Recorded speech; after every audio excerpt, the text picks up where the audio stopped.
starts and ends with a girl, too small and inadequate for that world of ash, tar, and coal where she was born.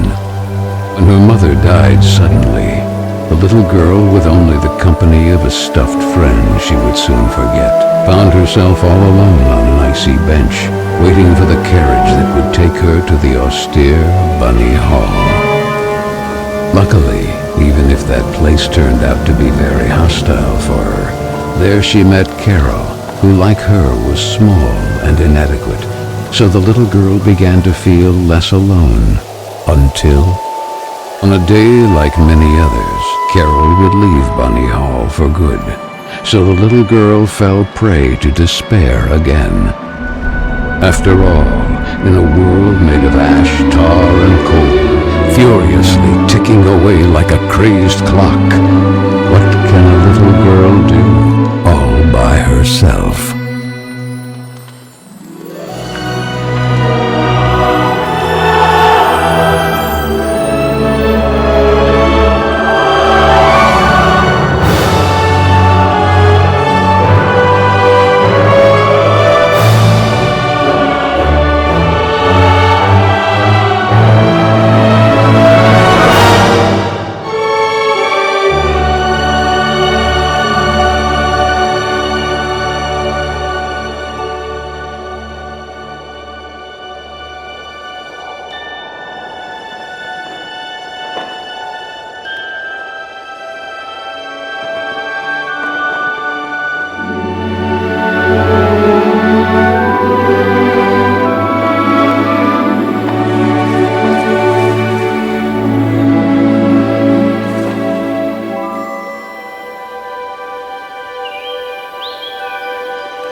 Carole Simmons?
Are you speaking to me?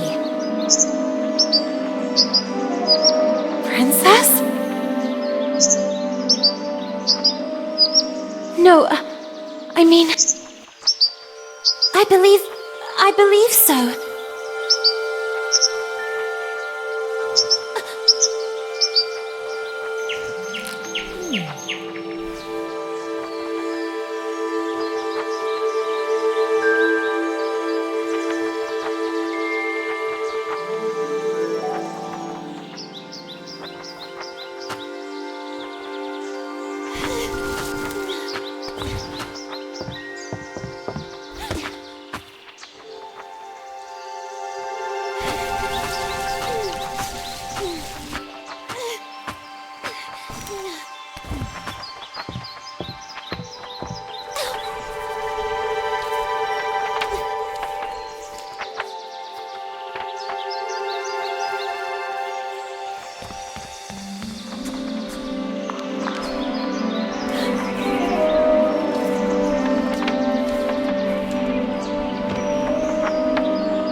little bunny. That letter is mine. Could you? The sweet, bespectacled bunny ignored the little girl and took the letter with them.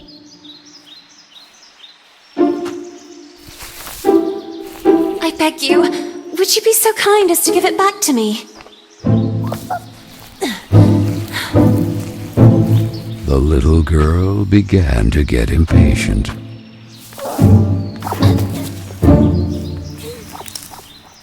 The little girl wouldn't let it win, so determined to recover Carole's letter, she followed the mischievous bunny.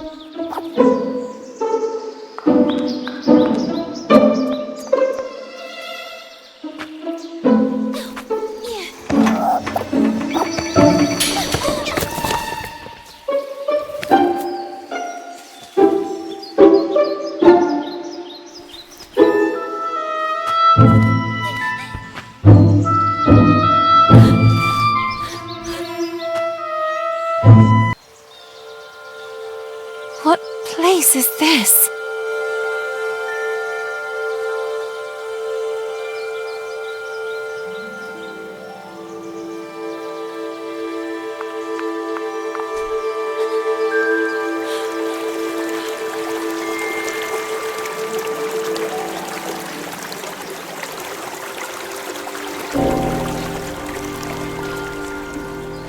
That kite, it reminded the little girl so much of her friend Carole.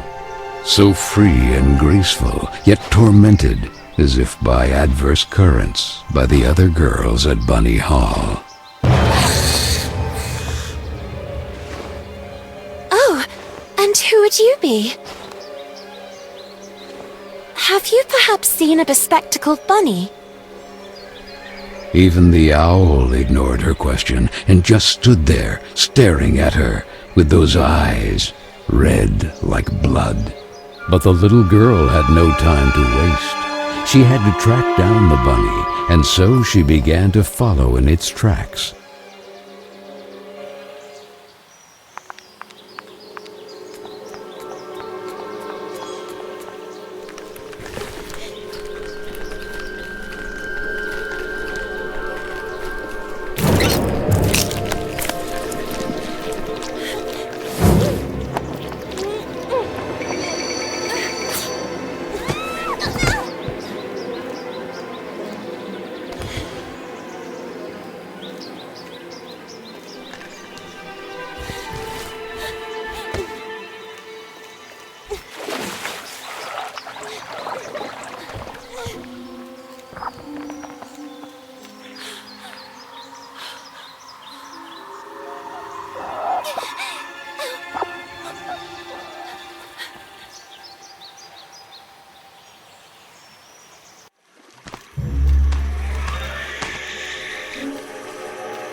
And the girl, filled with a chilling sensation she could not explain, dove into the water.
So the little girl fell, and fell once again.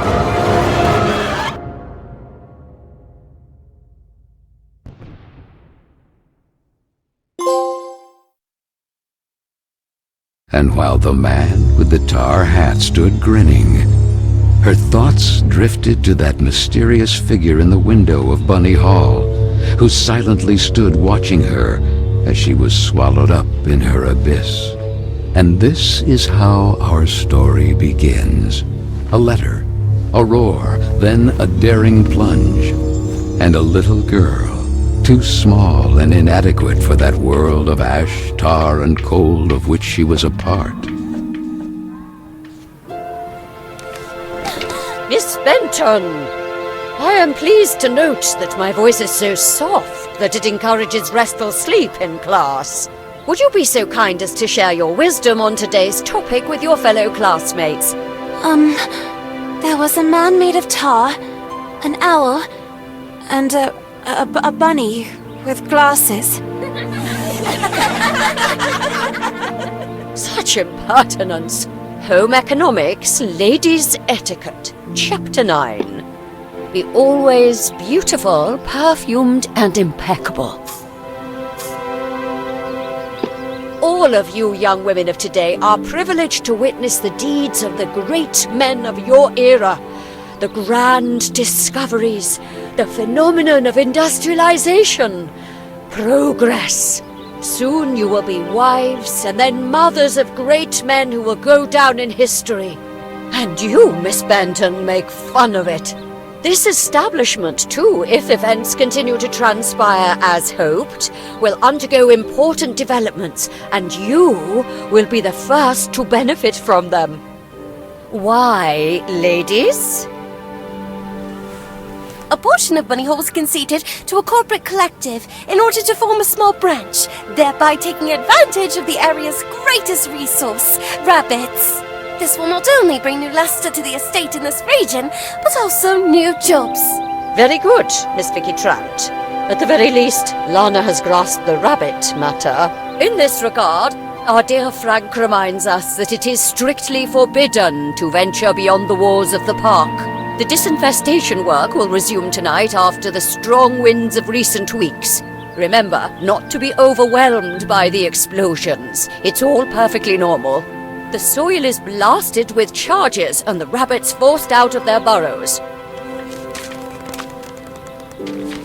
Who did it? Lana! Miss Benton! I'm weary of you, miss. Ungrateful, arrogant troublemaker.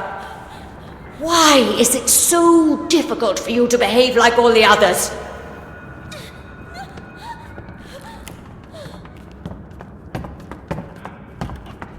The clock is ticking furiously, and you are a woman now. Therefore, it is high time you learn to behave like one, or accept the consequences of your ridiculous transgressions. You will help Miss Mildred with the chores. When you are done, ring the bell, and you will be allowed to return to your accommodation. But until then, don't even dream of leaving this place. This, for the little girl, was now the norm, targeted by Vicky and the other girls, or simply scolded by the matrons of Bunny Hall, like Miss Hinman and her nauseating perfume. She constantly repeated herself sadly, "No, I don't want to grow up. I don't want time to flow furiously anymore. It would have been so nice instead to be able to take it back to when Carole was still there."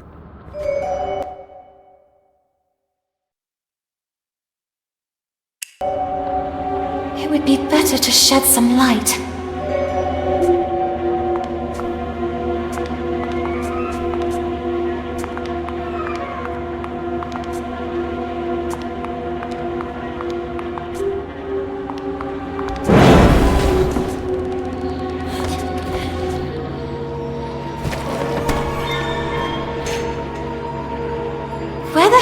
did the broom go? Oh, here it is. Better get to work.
And this?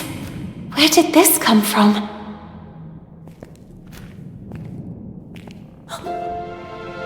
It looks like an old mailbox.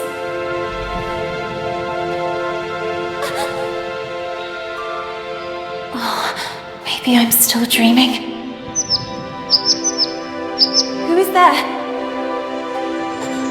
So I really am dreaming. What's this?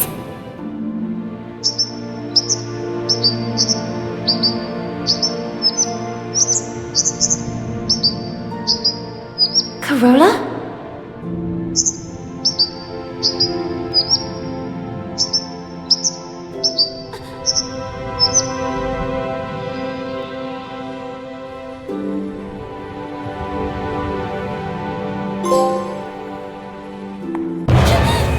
Who are you? Stop!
You!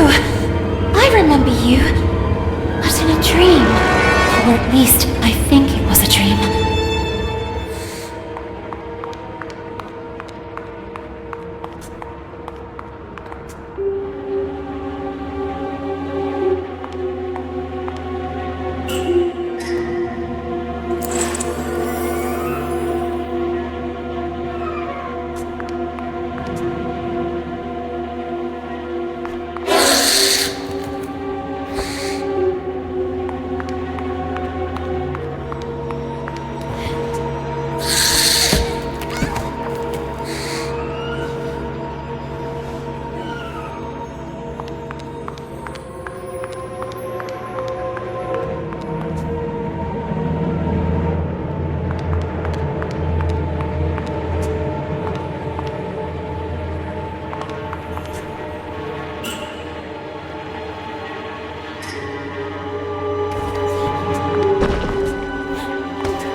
here a moment longer!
Typical birds of prey. They're greedy for mice and other small rodents. I wonder if I can use that to my advantage.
You call this cleaning? It's a pigsty. Miss Hinman was clear. You will spend the rest of the day here. And speaking of which, here's your lunch, miss. No! Wait! I did everything I could! It's not right. I won't spend another moment here. I have to find a way out.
Oh, I'm so sorry, little one.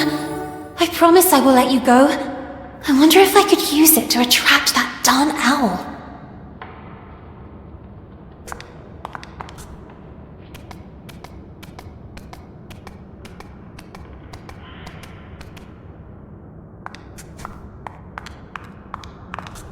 Hey, ugly owl! That's what you want, isn't it? Mouse porridge! This way! Come on!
You have been a great help to me. Go. You're free.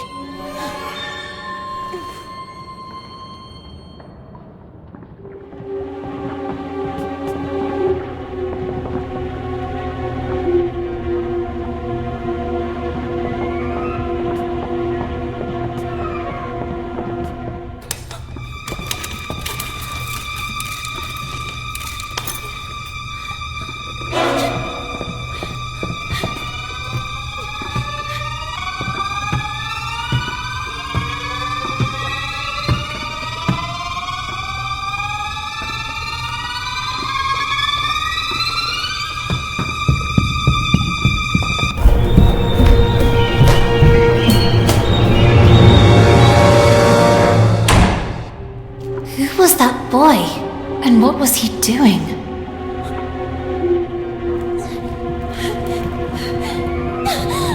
A letter! Carole Simmons! It's from Carole. I can read her name. The flames barely touch it. I have to put out the fire before it's too late. The little girl began to wonder if it had been that mysterious boy who threw it into the flames. But why? What was he hiding? And above all, who was he? No! Why did you kill it?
Doubts are as insidious as snakes, aren't they, little girl? Who's there?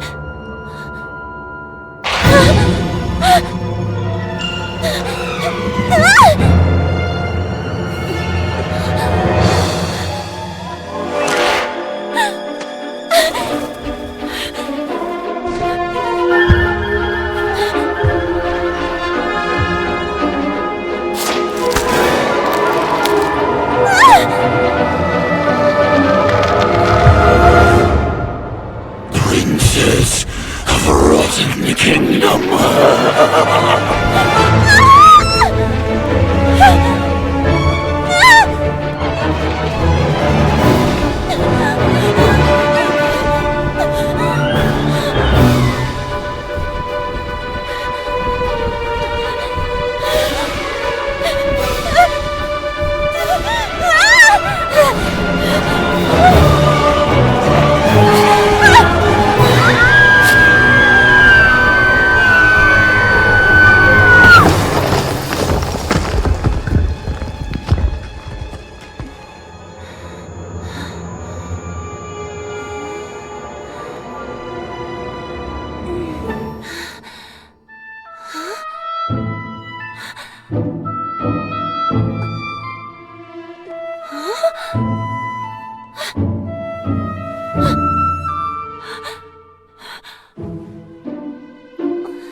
Then the little girl, victim of some dark spell, regained consciousness in the attic of Bunny Hall. But this time it wasn't just a dream, and she was no longer human. Was it the work of that old man with the tar cylinder hat? Who was he? And why did he mean her such harm? Luckily, that nice gentleman in silver had rescued her. But what did all this have to do with her? And with Carole? Carole Simmons and that letter set on fire. Had she really run away? Then she looked around and remembered that place. The attic with the kitchen. All the girls were terrified of that place. But this time, Carole wouldn't be with her.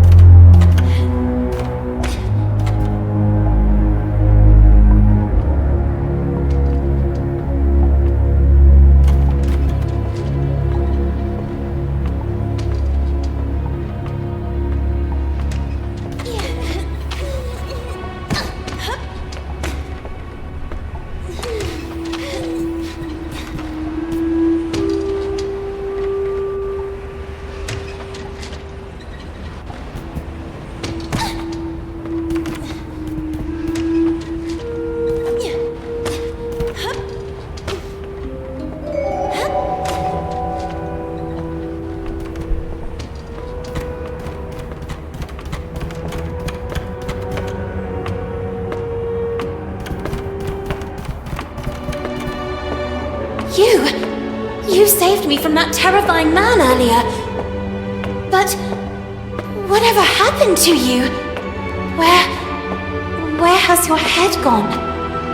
Our head, you say? What really worries me is having lost the umbrella. Head and umbrella not accounted for. How can I help you? For some reason I woke up like this. We remember you differently, actually. Did you get a perm? But who are you? Mr. Macy, guarding the kingdom of Carole. I am... Lana Benton, we know. The Princess of Carole. Prince Carole? What's going on here? Without the head, there's little else we could do or tell you. Have you ever seen a headless body having a long conversation? To tell you the truth, I have never seen a headless body capable of carrying on any type of conversation. I'm powerless. Find the head. Something must certainly have happened to him. Oh, and don't forget the umbrella. By the way, I believe this is yours.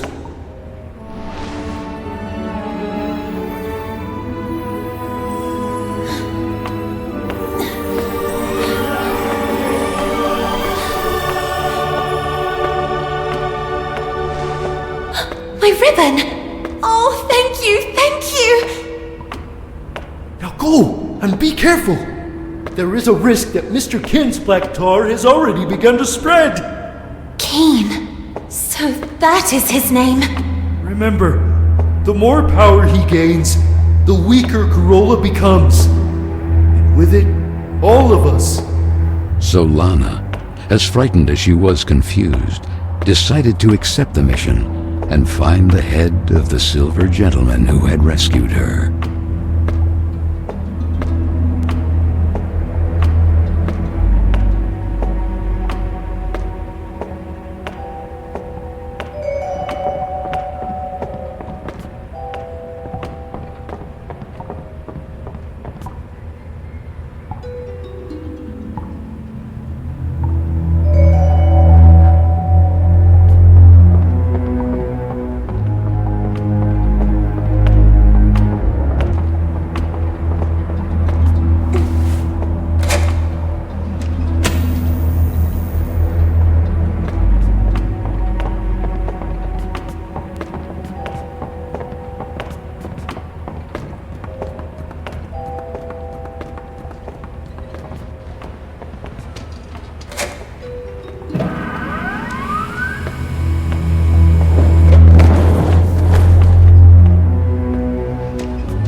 locked!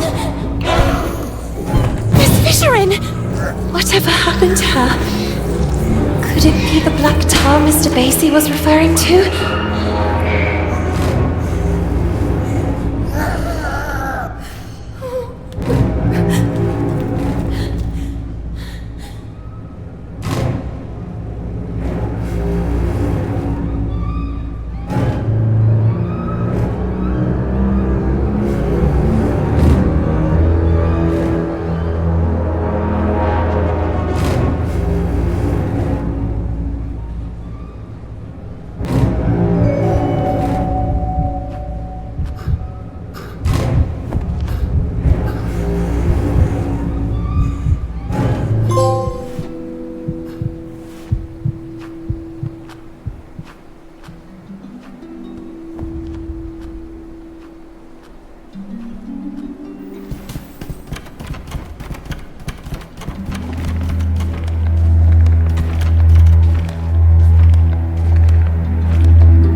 Almost there. Just when I finally have the key. Where could he have ended up?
That place of dust and ash awakened sad memories in Lana.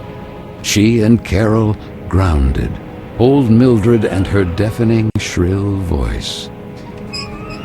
"The silver gentleman's umbrella," the little girl proclaimed. A voice rang out.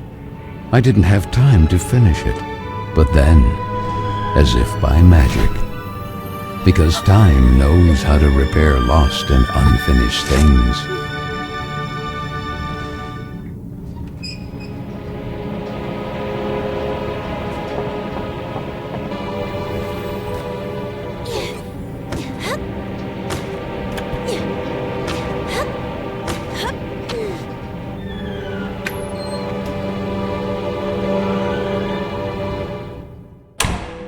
The head!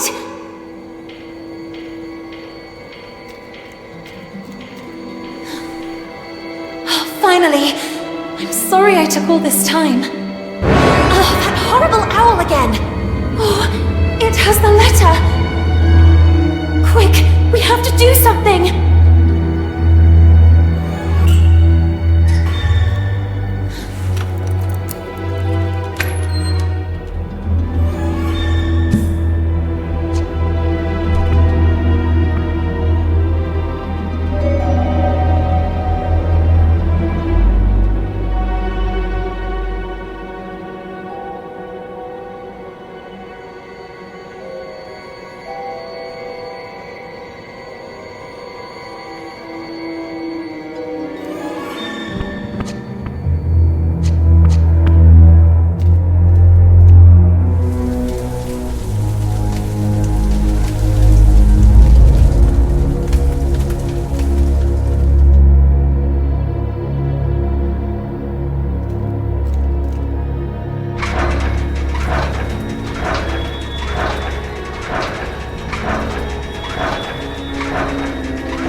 Lana, think! What are birds of prey most afraid of? Fire! Who isn't afraid of fire?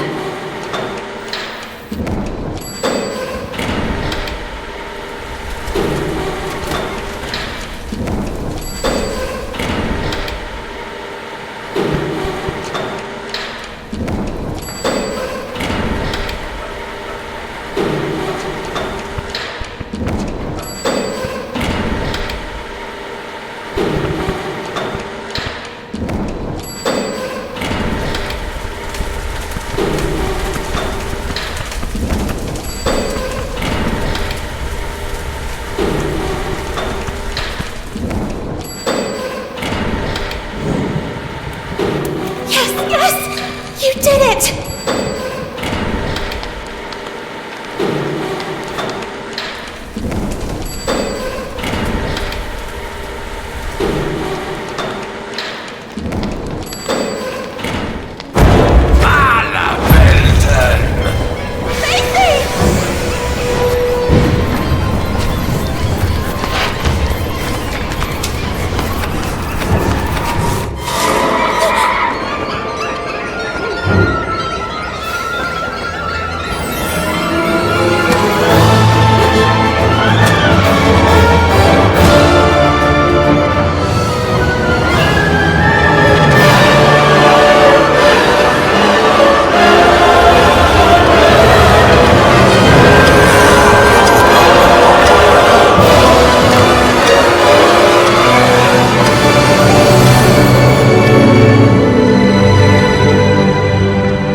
Was it perhaps a dream?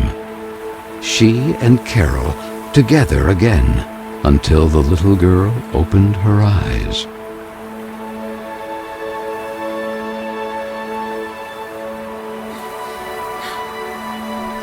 What is this place? She wondered. It was certainly Carola. Even if the sails aren't hoisted, it doesn't mean the wind isn't already blowing. These words rang in her head. Carole? It's you, isn't it? The sweet bunny did not breathe. She stood there at the bow, contemplating that spectacular view. What happened to you? I need to know. Why did you leave me?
Were you trying to break your neck, Lana?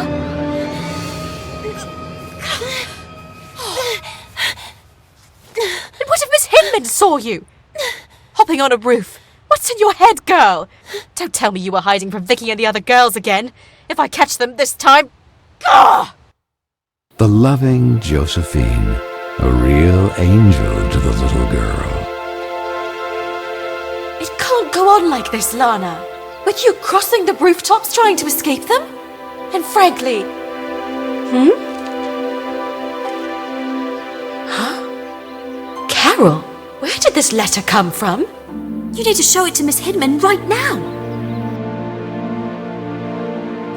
Sweet French, I decided to leave this place once and for all. Tonight, precisely 5 before midnight. That will be my cue for... The rest is practically unreadable. With love, Carole S. Well, that would only confirm the other girls' suspicions about Miss Carole's potential elopement. But don't you understand, Miss Hinman? If that was the case, what would be the point of burning this letter? It's already been several weeks since Carole left. And then, that mysterious boy. Oh, Frank, right on time. Do you have any news about this mysterious boy? Seen anyone shady hanging around Bunny Hall? The man shook his head. That was Frank, the handyman. The girls were terrified of him. That sinister squeak of his prosthetic leg was the reason they used to call him the Rust Man. He was there, fiddling with a poker right where I found the letter. Then he put something in his pocket, but I didn't see exactly what. I had to hide. You are shocked, little girl. But I'm sure of what I saw. We'll look into it with a fresh perspective. Now, it would be better for you to go and get some rest. But Miss Hinman... Go, my dear. Listen to what she tells you. You will talk about it more later. A loud roar pierced the rainy night. The little girl, all alone, calmed down by repeating to herself, "It's Frank and his extermination work. I must not be intimidated by the explosions beyond the walls of the estate." That photo. Often the little girl feared she had forgotten her sweet mother's face. Or maybe it was just a part of her that wanted to forget, due to the pain of that sad void left behind, when suddenly, that boy again. Hey, you! Wait! And though curiously all alone, on a freezing rainy night like this, the little girl set off in pursuit of that mysterious boy.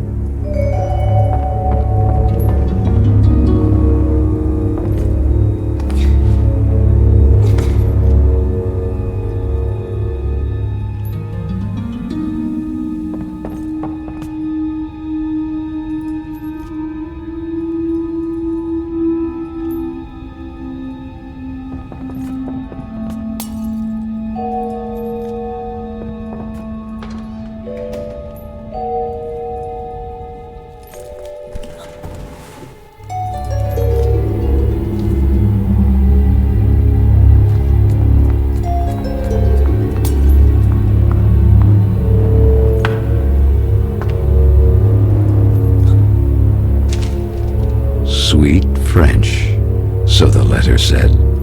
My time seems to be running out, like a sword hanging over my head. And however much I may resist, nothing is going to change. Nor do I receive any support, not even from those I thought I knew. All I have left is you, Marcel, my sweet French, and the idea of London together. Carole S. Marcel? So that's your name. The girls!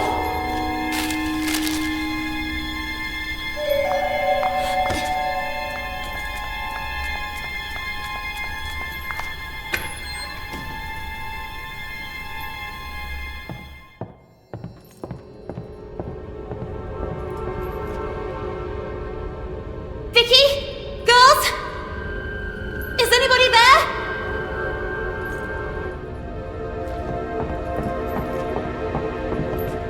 What's going on here? The beds are all empty. Where are the others? No, please! You have to help me! Vicky! What's going on? Where are the others? Gone! Someone... something... has swallowed them! Please, do not leave me! What the heck are you talking about? From the bridge! The tar, Lana! It's spreading! The tar? Don't you understand? Even if time seems to have stopped, the clock keeps ticking furiously! Grant him, Carola. I can. All of us will be doomed too! Vicky, what do you mean? Please do not leave me. Poor fool. Did you really think Vicky or the others would ever ask for your help?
surrounded by a big combination lock. A tile is missing.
Where is everyone?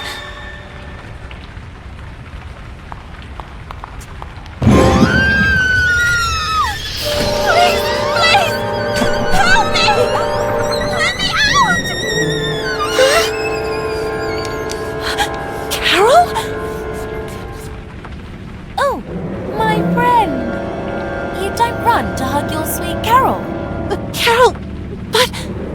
What? Are you perhaps afraid of tripping and getting killed?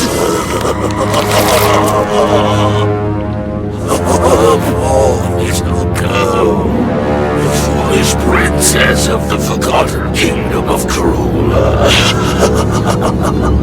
No one understands you, no one who really listens to you.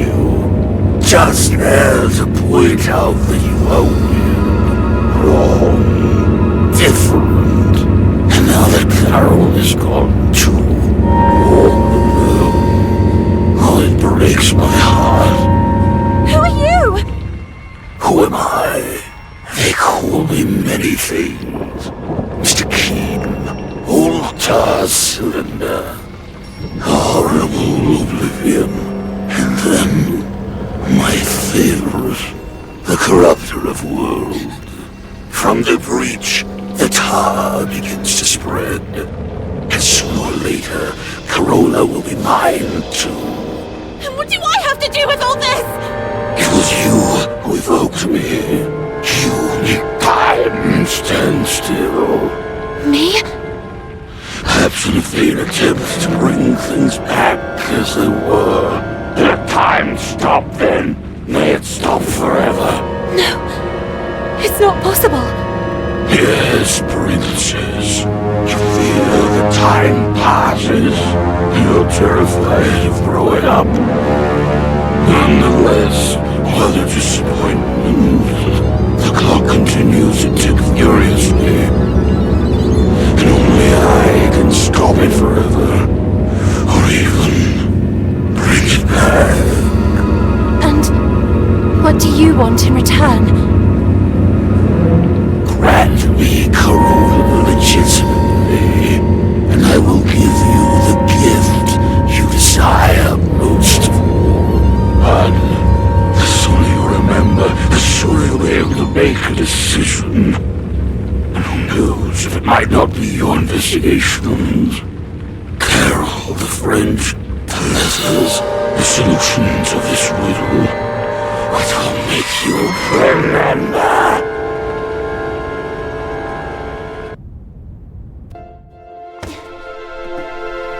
Good morning. You don't plan to stay in bed all day, do you? It seems that Miss Hinman has an important announcement to make. Oh, I must have dozed off again. I can't remember. Maybe I was dreaming. Quick! Miss Hinman will kill me! Oh, and thank you. Thank you so much.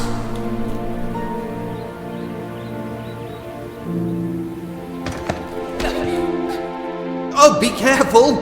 And where did you jump out from? Oh, I'm mortified. I pray you can forgive me. On the contrary, I hope you will do this more often. What are two sad eyes doing on such a beautiful face? Oh, you mean it? Dawn, I have to go. Sorry for the delay, Miss Hinman. It's about time. Well, now that Miss Benton has also honored us with her presence, it is my duty to introduce you to the newest guest of Bunny Hall, Miss Dudley. Please. Good morning, everyone. My name is Amanda.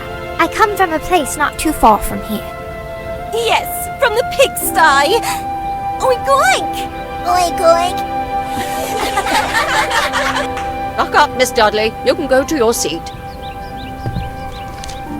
Manifesto for Women's Emancipation? No, please! That's mine! I beg you! It's because of rubbish like this that the world is falling apart. Women playing at being men.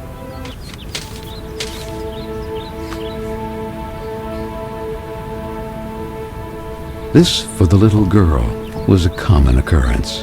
Then, recognizing her same sadness in the face of the new arrival, she had nothing left to do but huddle helplessly on the cold bench and let herself slip away from that gray world in which she was born. Even if the sails aren't hoisted, that doesn't mean the wind isn't already blowing.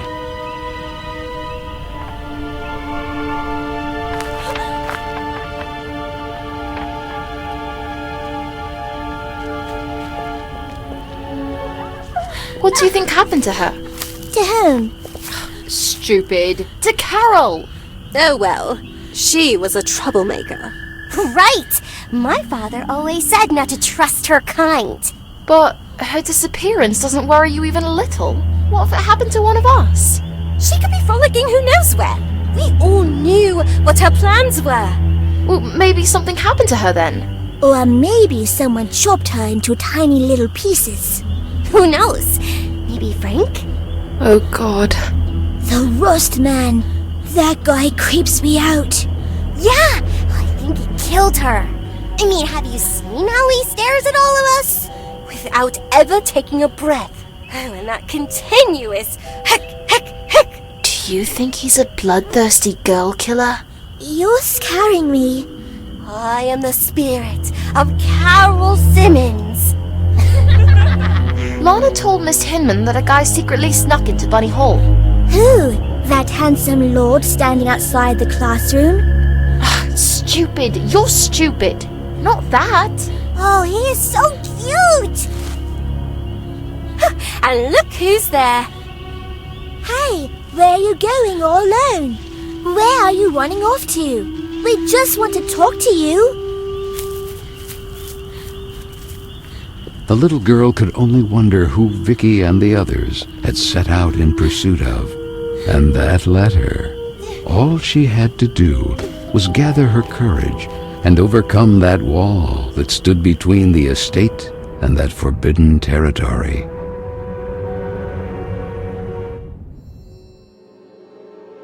The Bunny Hall Park. It had been so long since they were last allowed to cross those walls because of the restructuring for the collective and the disinfestation work. The little girl struggled to recognize it.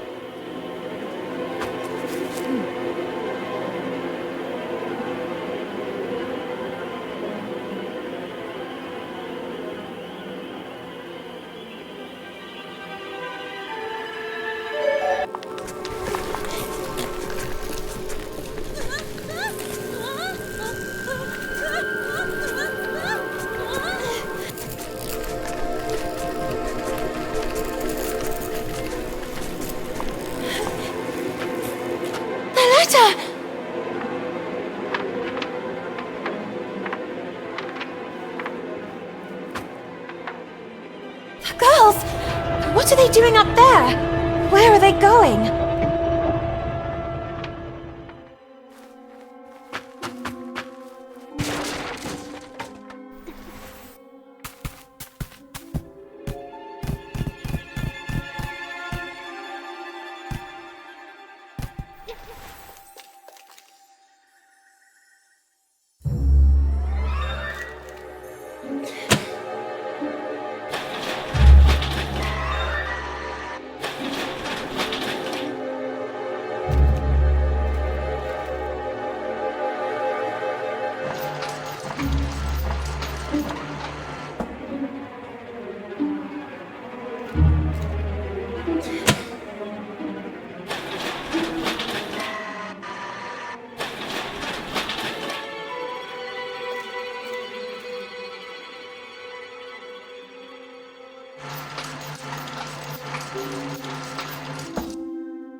to find a way to go down there.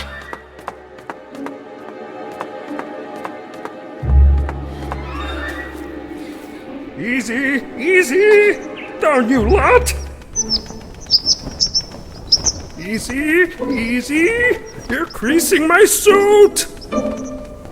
Oh, my head is spinning. Could it be dizziness? I believe this is yours. Yoo-hoo-hoo! All in one piece once more. You can say it loudly! I feel so. Hasta la vista, baby. Yet always ready for some fine English tea. At your service, princess. Please explain to me, what is going on here? I'm here to take you back to your kingdom, princess. But things have taken an unexpected turn. Mr. Kin! He learned of a breach, a passage from the Mortal world to the kingdom of Carole. And that's where he wants to expand to, corrupting it. But what does all this have to do with me? Princess, you really don't remember? Since the two worlds are converging, you are the key. The only salvation for Carole, the pristine kingdom beyond the clouds. And I am your humble servant. But that's not possible. I'm just an ordinary girl. An ordinary one-of-a-kind girl. No, I'm just looking for a friend. Carole. I have to find her. I have the feeling that things didn't go the way everyone believes. The solution to the riddle. Keen mentioned some letters. I was just chasing one, but the wind. And it ended up down there. Then all this can only be connected to the breach. Oh, well, it seems we have a common goal. Recover the letters, close the breach, save Carole. And find Carole.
I need you to stand guard here, in front of the door. Should something happen to me, I've seen Carole reduced to a rabbit, and the same thing has already happened to me. But... I'll hurry. I'll retrieve the letter. I'll retune the radio frequency of the cableway and we'll get out of here. Promise me. At your service.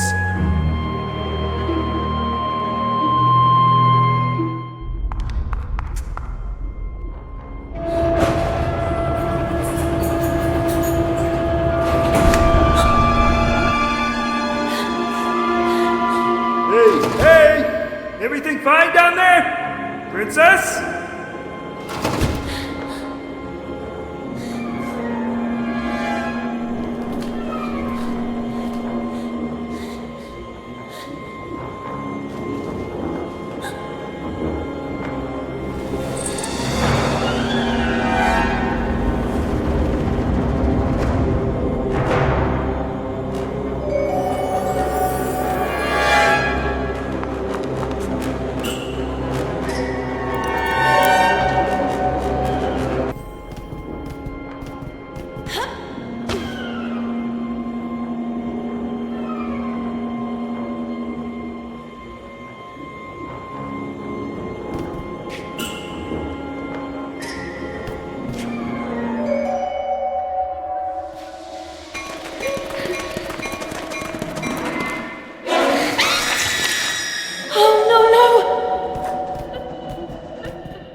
I recovered the letter, but...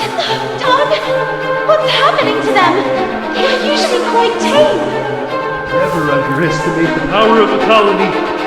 This is their territory. They've already been forced out of their lairs. And Kin is taking advantage of that to turn them against us. How do we get out of this?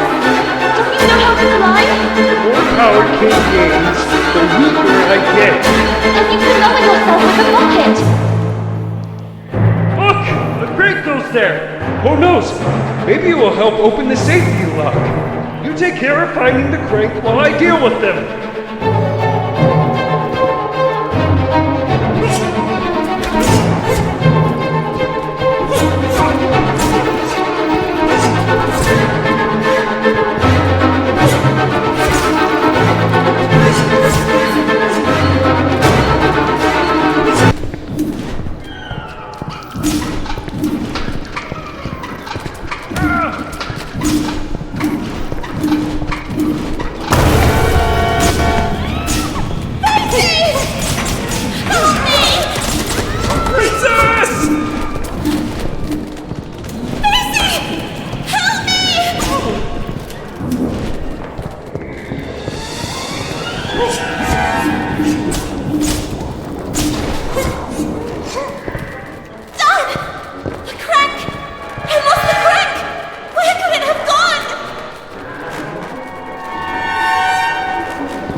thought. We were wrong to underestimate the little girl. My dear Valenia, you, my darling, we must act now. The princess may have been able to stop time, but you will certainly be able to give a taste of her unpredictable mutability. Go! Carole is one step away from becoming ours.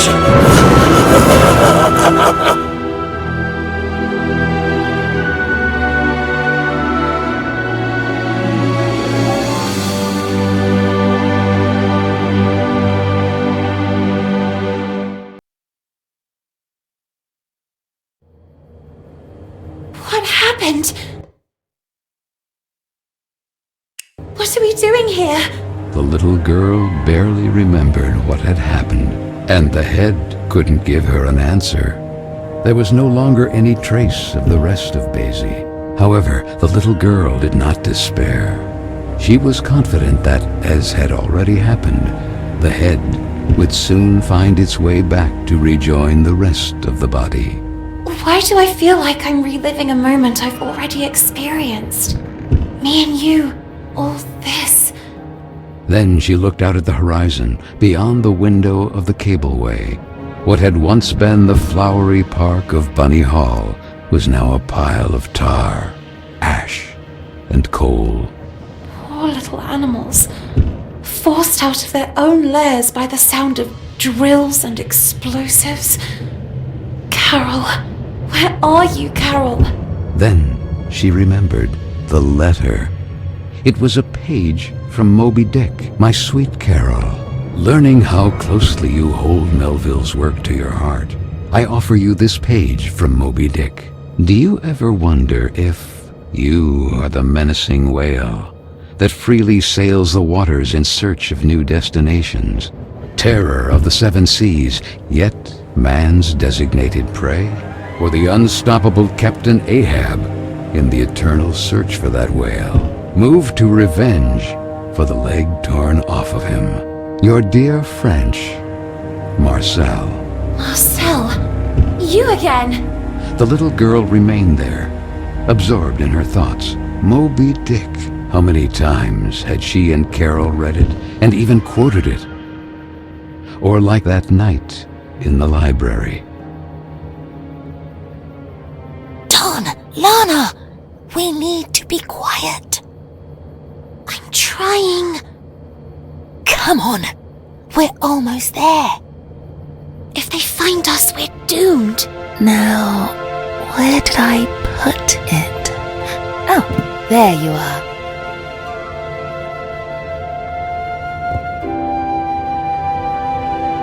Moby Dick? Again? Aren't you tired of reading that yet?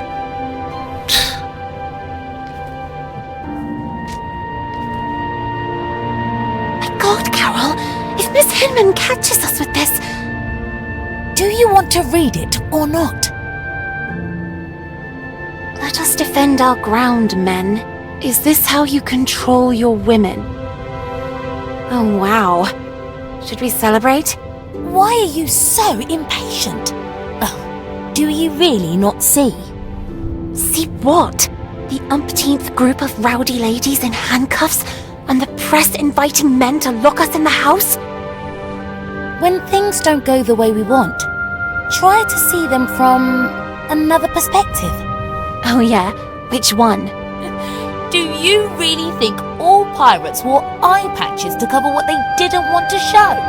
A bad eye, for example, or to better discern what they really wanted to see? Where did you hear that one? Okay, I made it up. But it doesn't make any difference anyway. Take Ahab, for example. But Ahab was missing a leg, not an eye, and he wasn't even a pirate. The point is... do what I'm doing. Put a hand on your face. Carole... Lana.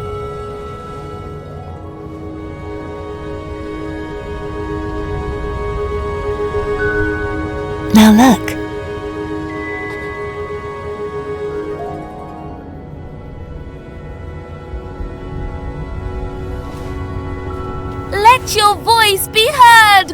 girls.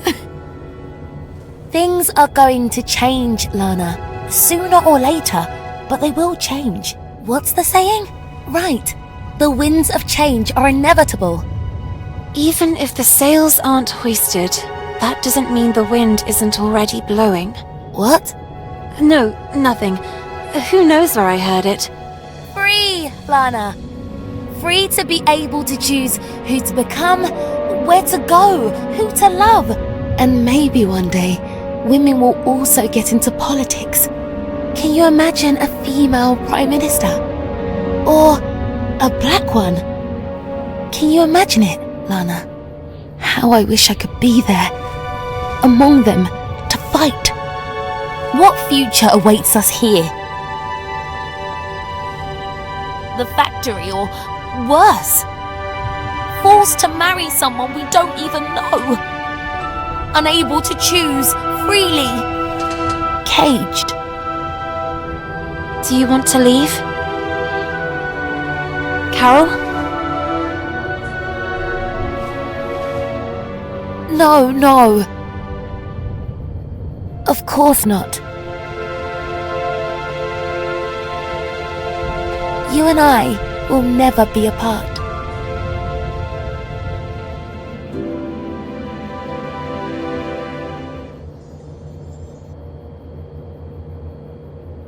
Basie?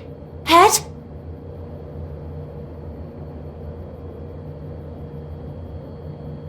Where did Vicky and the others go? I wonder who they were chasing.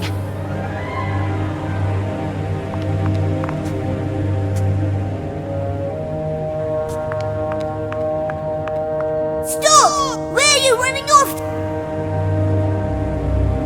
The new girl? Amanda?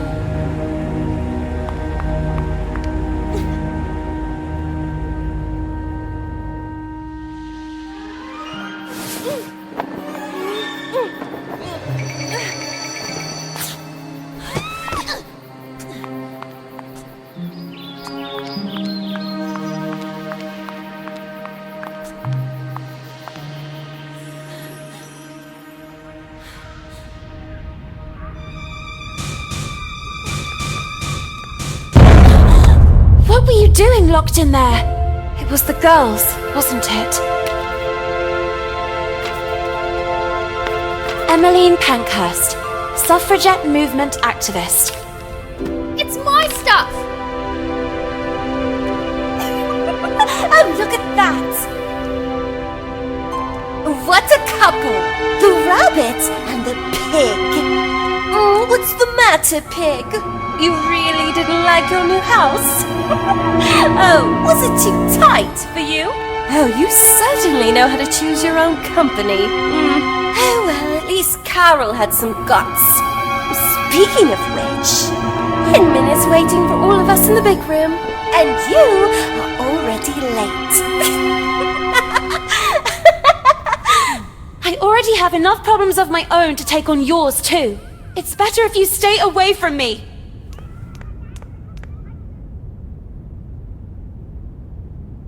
Thus, a new era is upon us, girls. Quick, Lana! Progress. And you, young women, are all privileged, bearing witness to the work of the great men of our times, like those at the head of this magnificent project. The concession of Bunny Hall to a corporate collective has begun to bear fruit. And as if that weren't enough, here is a gift from the same virtuous men who are part of it. Please, Frank.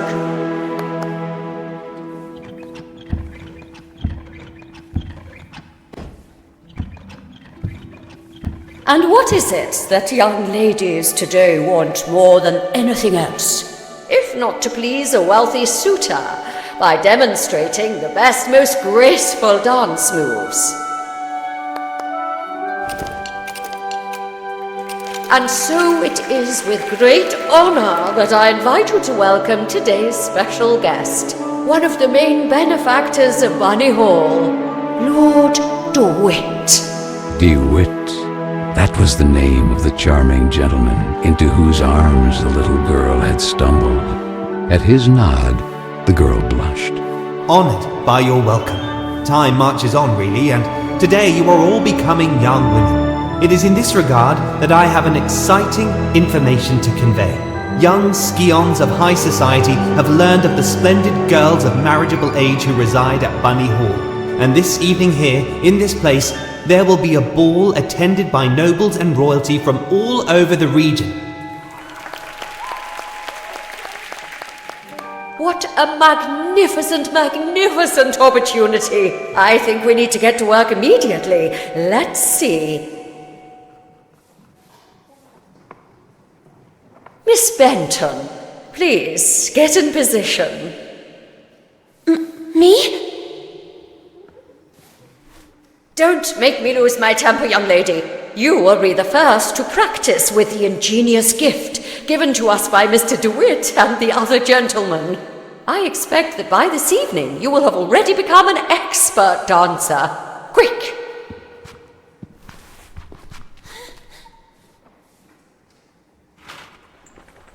Miss Benton, pay attention. The dance is divided into 2 phases. During the first phase, your goal will be to replicate your partner's moves in time. This is a token. Each token reveals a dance move and the corresponding button to perform it. There are 4 moves in all. This is the action area defined by 2 markers. These limit the maximum execution time for each move. When a token lands inside, the move and corresponding button will be revealed. If the move is correctly executed at the exact moment token lands in the center of the action area, you will get the maximum guaranteed score. Perfect timing is important, miss. Performing a move correctly but too early or late will award fewer points. Mind yourself, performing a different action from the one suggested by the token, or performing the correct one significantly late, will give you a penalty in the final score. Perform all the actions correctly in a timely fashion to get a high score, and therefore be able to move on to the second phase. Let's see what you can do, Miss Benton. Take your places. Let the dance begin.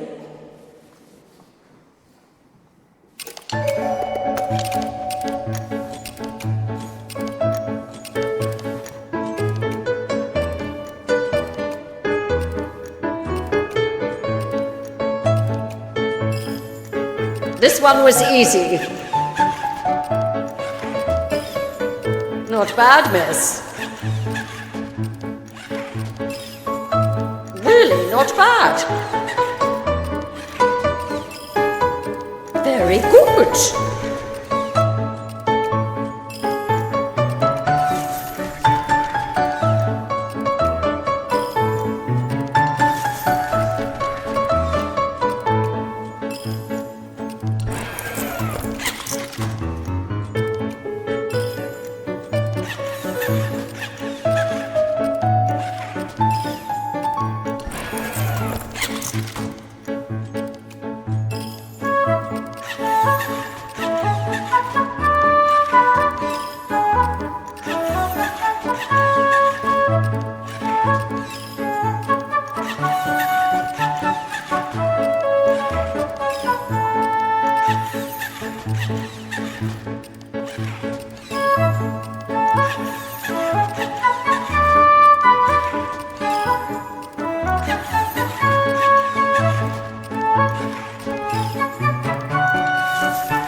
Well, it is customary that once the ice has been broken, you move on to a second phase in the dance. The man will perform a virile dance solo. Be sure to memorize the moves and replicate them with grace. 2 new actions are added to the step: the saute, the pirouette to the left and to the right. The reveille. And the twirl. Take your places. Go.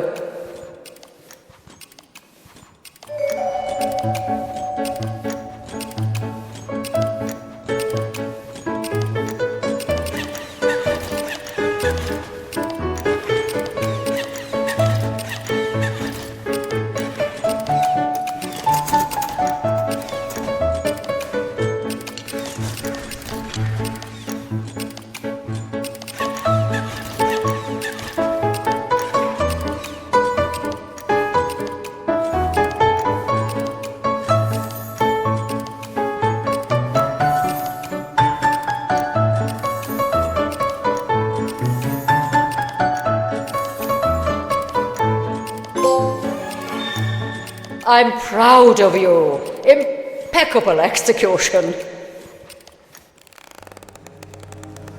You...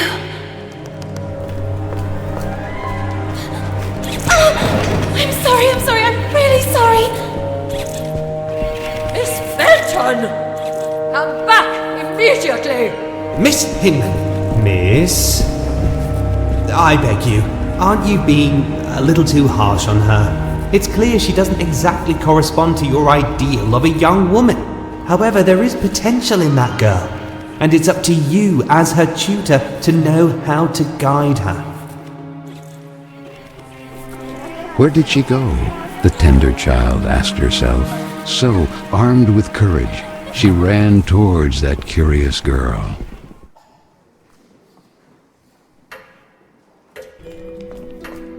Don, where did he go?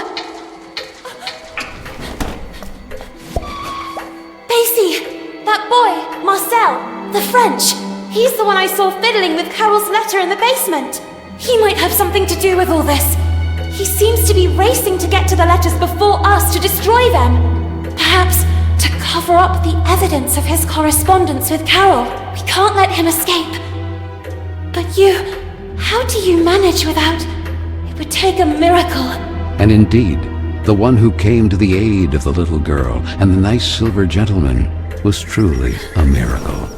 Was it the work of a guardian angel, or of some magical deity who assisted them from the kingdom of Carole? She couldn't answer her own question, yet the little girl was so grateful to them.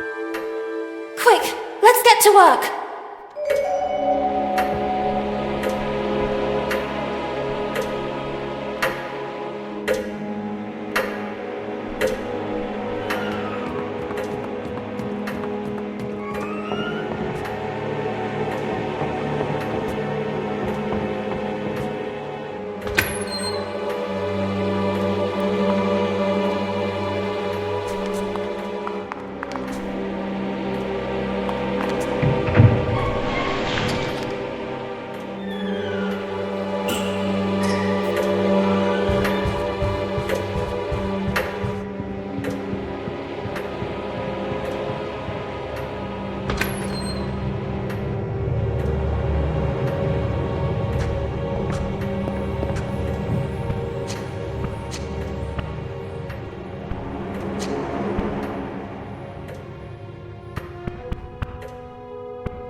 is this place? How did I end up here? To the little girl, it seemed like a distant era, not yet lived, a strange quirk of time, a time with the stench of black tar and the smoking color of ash.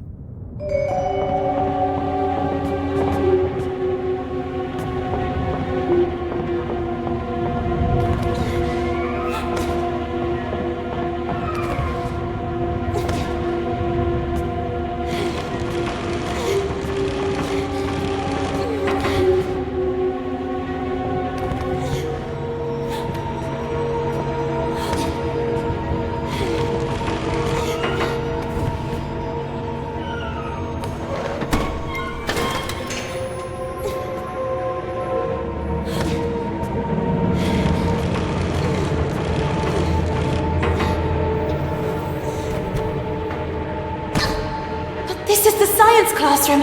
I'm sure of it. Whatever happened to this place?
This is all it's doing. It's as if it sent me to a distant era.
done it?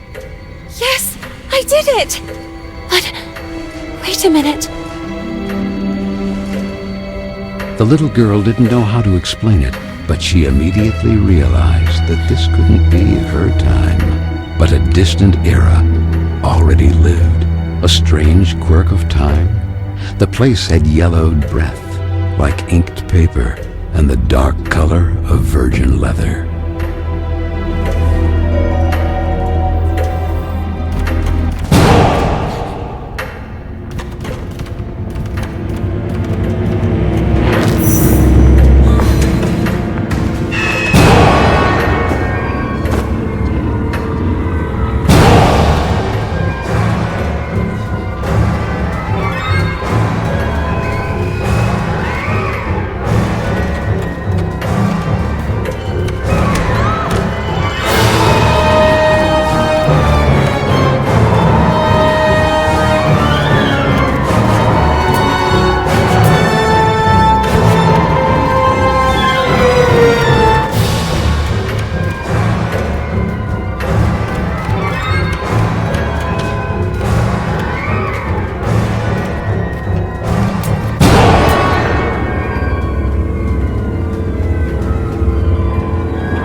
Fisherin's test.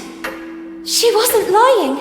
It really had been hidden from her. And so the little girl learned that, like her, Miss Fisherin had once been young too, and who, just like her, had suffered the abuse of mocking peers. Quick, the ladder!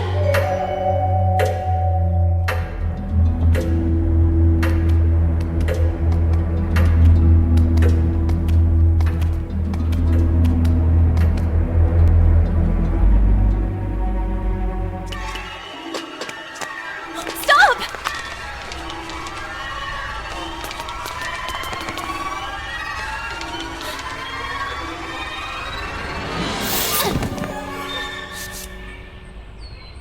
You? What are you doing here? Little girl, you really like playing with time, don't you? All I see is two useless, weak rodents with their tails between their legs. No, please! Rabbits, you are just rabbits. This is not your place.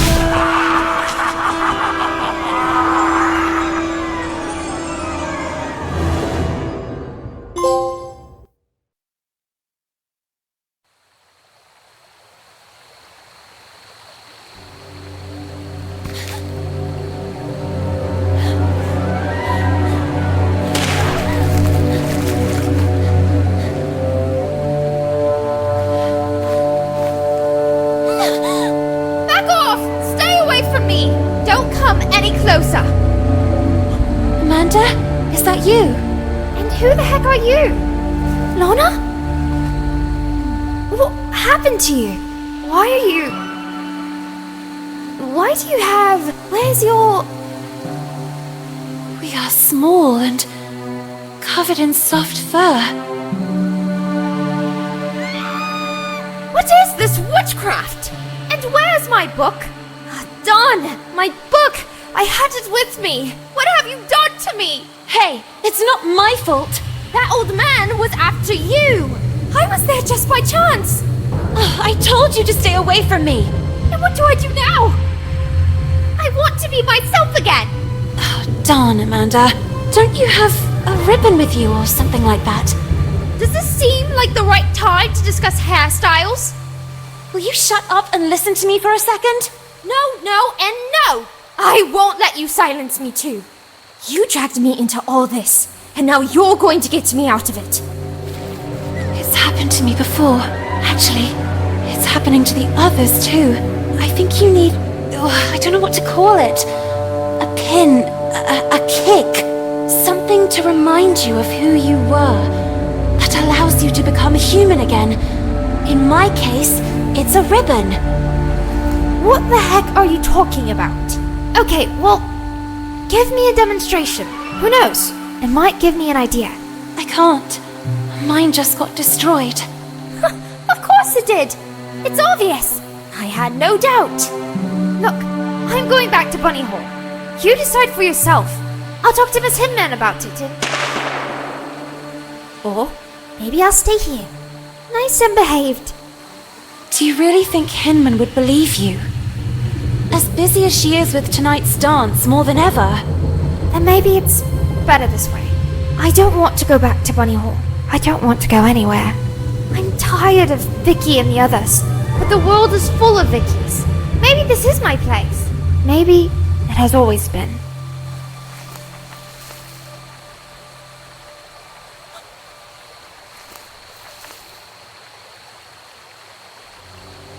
This.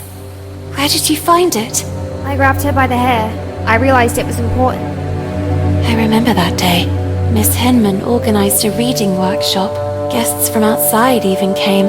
Carole chose a passage from Moby Dick.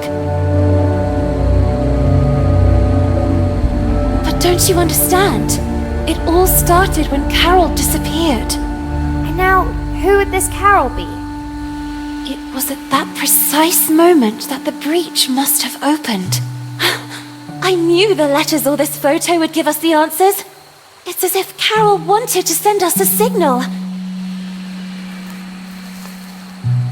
I'm starting to not follow you. He is the answer. The tear in the photo? The breach? He is responsible. Marcel! If we find him, we'll find Carole. And all this could finally end. Even if the sails aren't hoisted, that doesn't mean the wind isn't already blowing. We have to go back to Bunny Hall. But how? Ahoy! Real pirates never give up.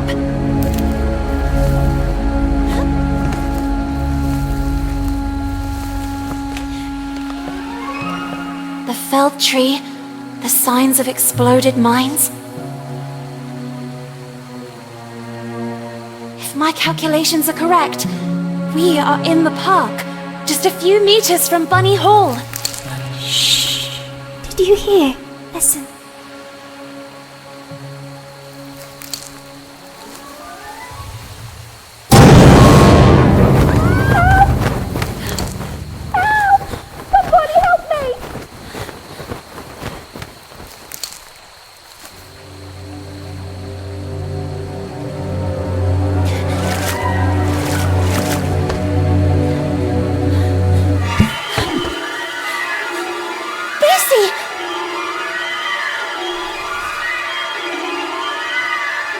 Where did you end up?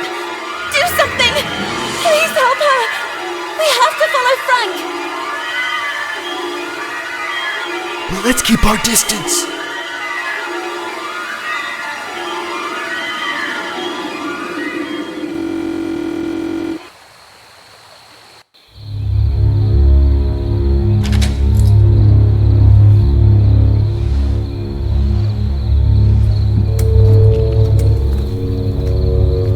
Heading to his shack. What are his intentions?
The little girl, intrigued, began to observe the object more closely. It looks like the bottom of a glass. Quick, let's get moving. Let's find Amanda and leave this place.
The little girl was shaken by uncontrollable shivers.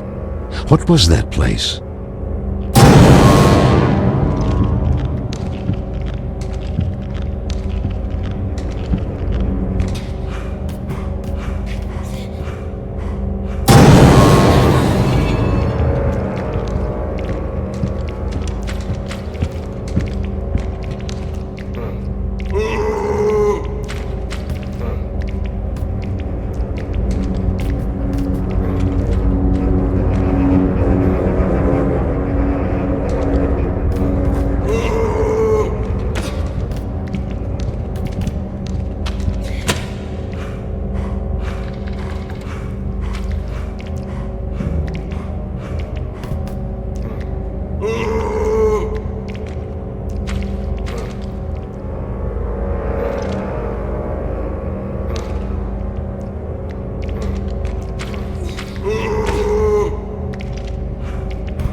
I'll get you out of here.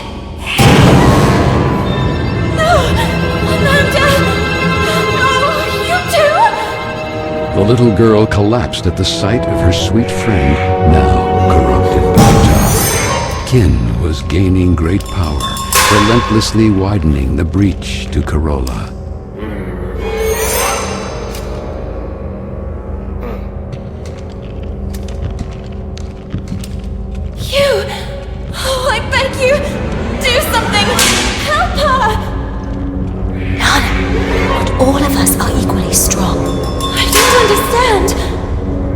Ago, she was... Come on, I'll take you back to the dormitory.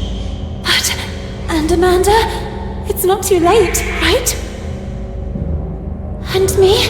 My ribbon got destroyed. Will I also transform like her? I'll see what I can do. Come on now, we better go.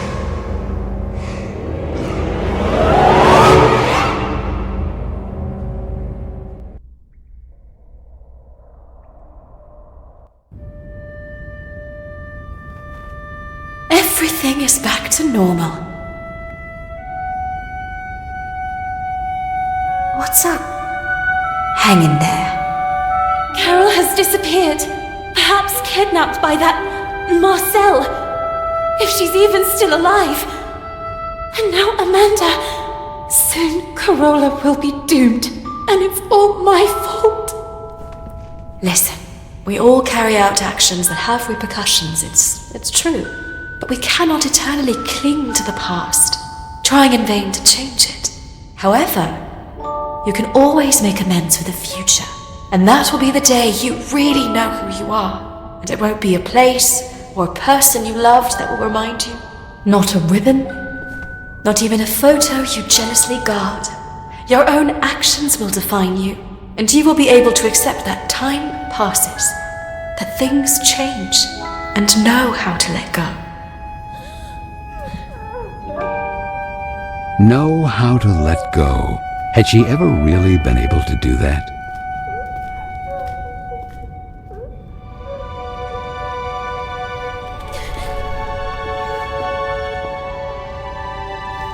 What's this? Who is he? It was there, on your desk. You lied to me. You and I will never leave each other. Listen, No! Would you really have left me here and run away with some random pen pal?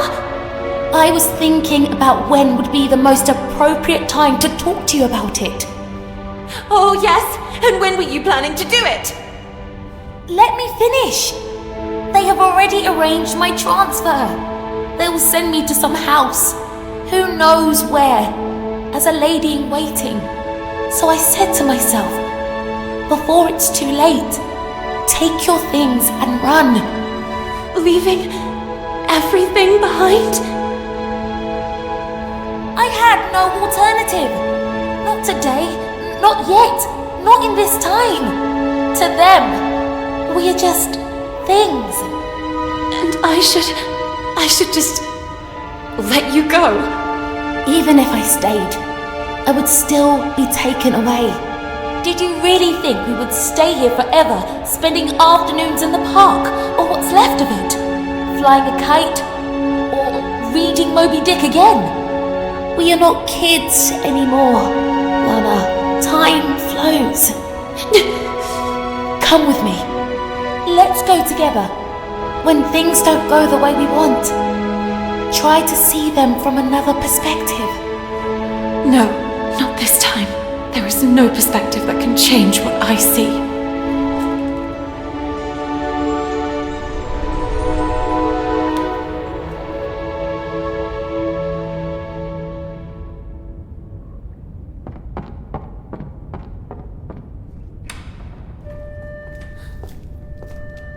Miss Benton, this is for tonight's ball.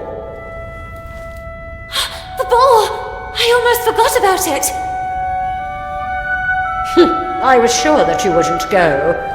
However, someone insisted that you be there too. We never got along, and I'm very sorry about that. I hope, however, that this time you will prove me wrong by accepting the invitation and demonstrating that you are a real woman.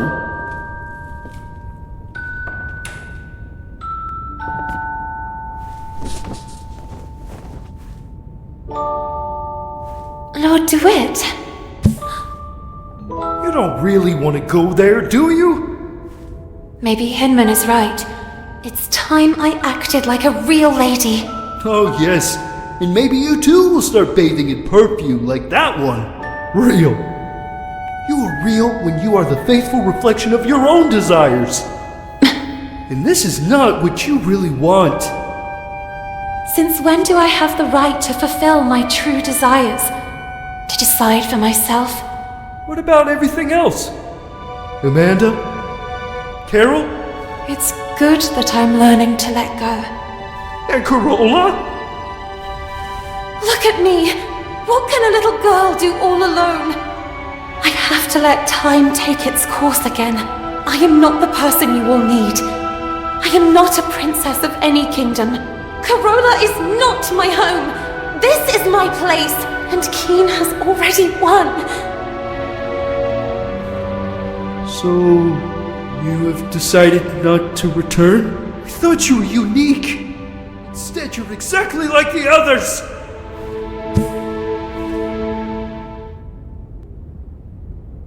The big event. Noblemen and scions of the local aristocracy had flocked to Bunny Hall in great celebration, eager to meet the young women who lived there. The little girl, not so little anymore after all, couldn't distinguish them. In her eyes, they were merely clones of each other. She couldn't explain it, but she understood that perhaps until that day she had been blind. And while her peers were engaged in pleasantries with wealthy suitors, the little girl decided to track down Lord DeWitt.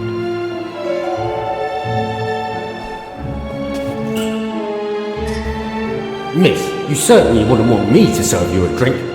In any case, drinks are for the exclusive use of players in possession of chips.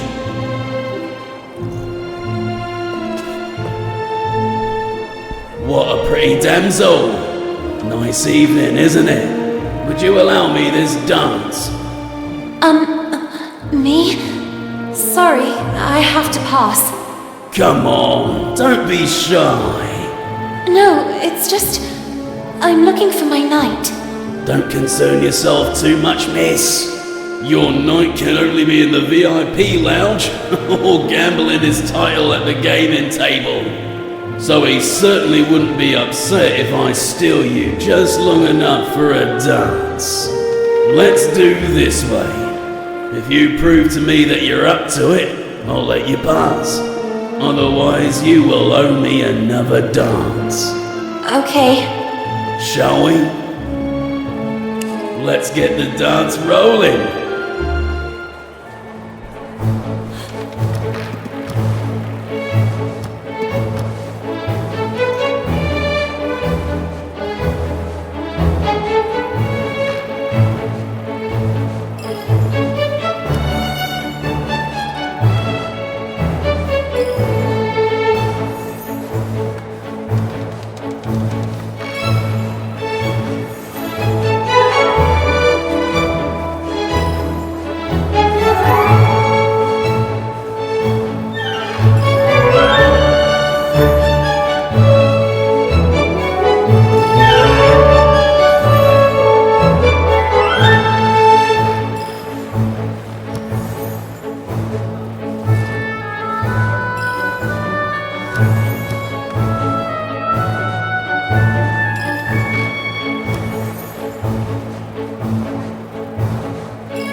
Too kind to you. Let's see if it was just luck.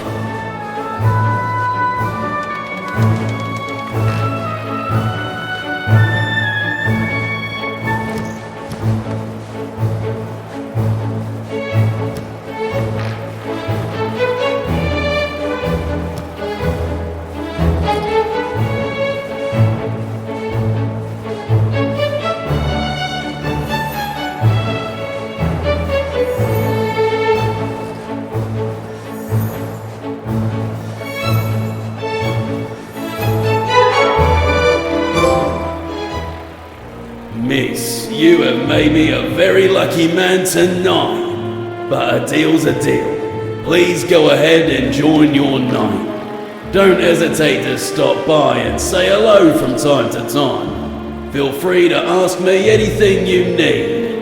Anything. Miss, I see you didn't waste any time. Should I think perchance you like me?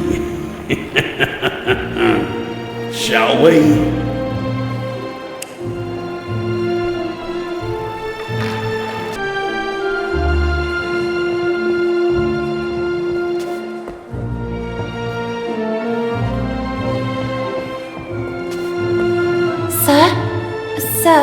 everything okay?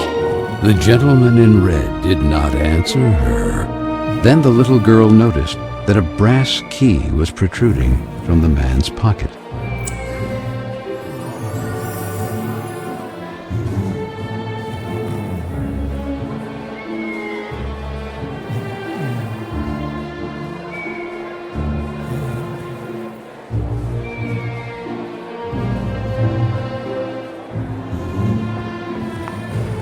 The little girl met her reflection. The image she saw pleased her, yet it smelled of the unknown. Who knows if Carole would also have enjoyed an evening like that?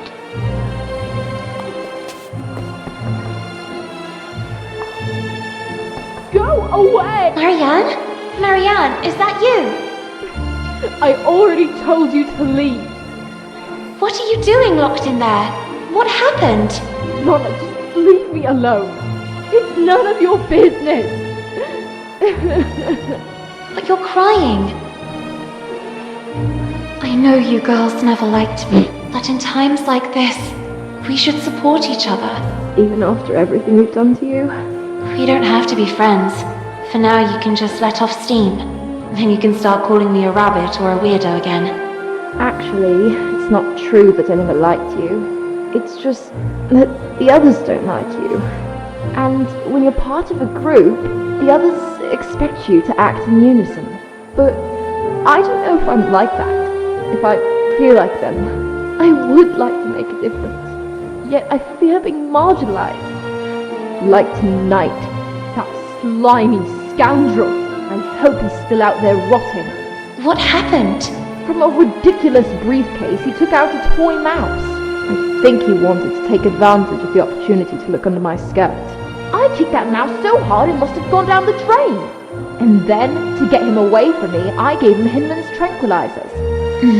I know that not all men are the same. There are some good ones too, but then why do they expect all of us to be the same?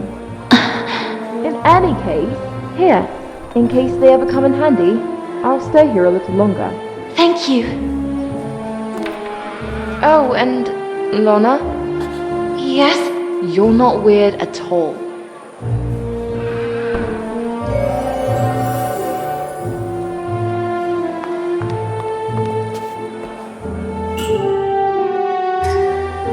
It's really true. At the bottom of the drain is a toy mouse. I would need something for leverage to get it out of there.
Miss, please give me another number, immediately.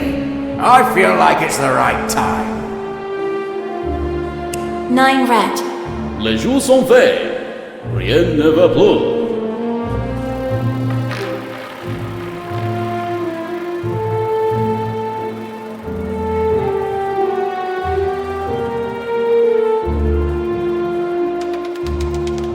Nine red. Yes, miss. You are one lucky girl.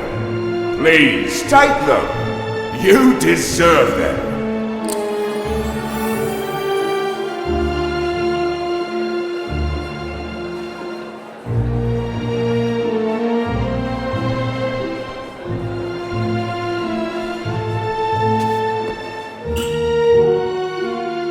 Here, take them.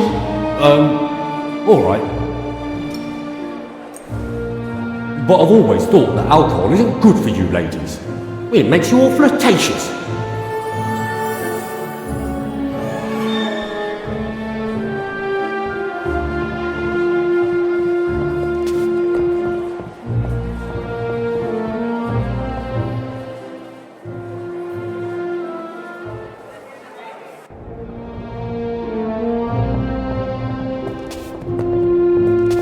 Miss! Yes, talking to you I am. Where to go, you believe? Huh? I have to meet Lord DeWitt. I think it is... This is the VIP lounge. Enter only for those with the right pass. If you don't have the passing, I can't let you pass. I mean, if you don't have to leave, I can't pass. Ah, damnation! If you don't pass with the pass, I can't pass over your pass without pass. I think I understand. In short, you need the pass.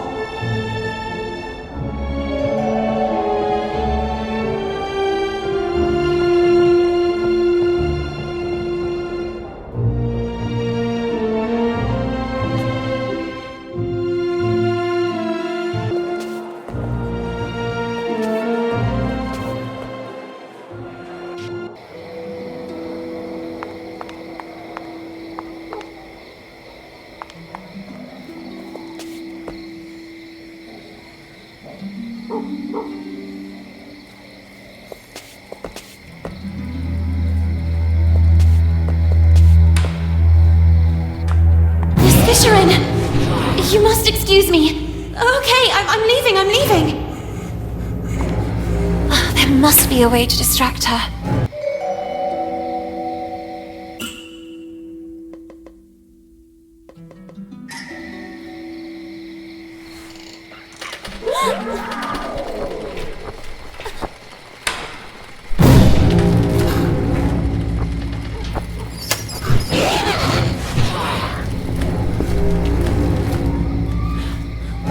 All clear.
Miss Fisherin, please excuse me.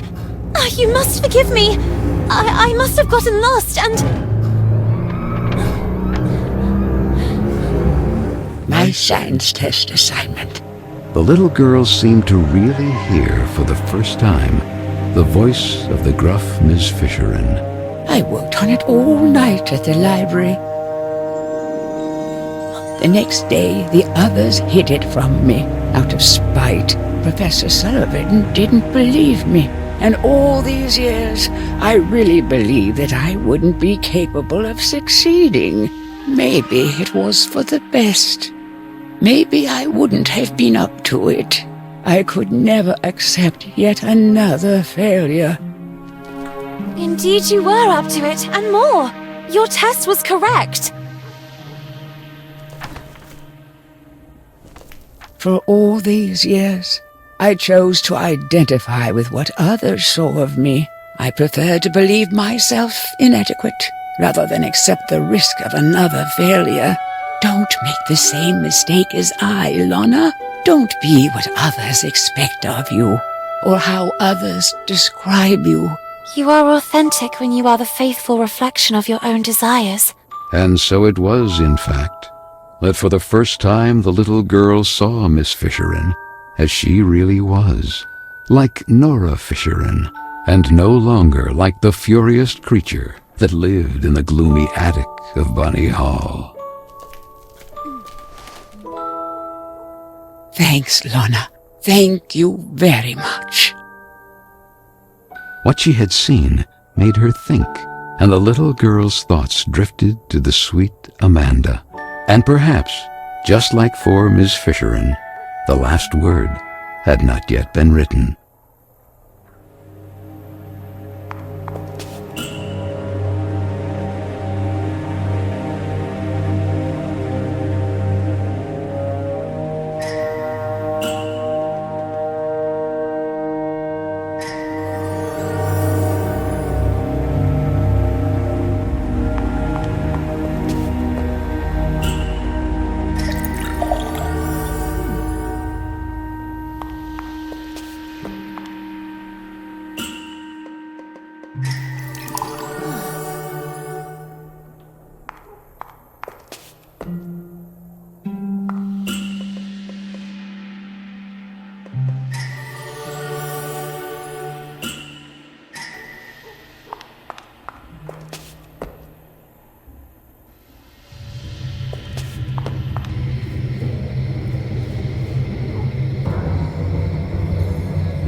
Miss, where do you think you're going?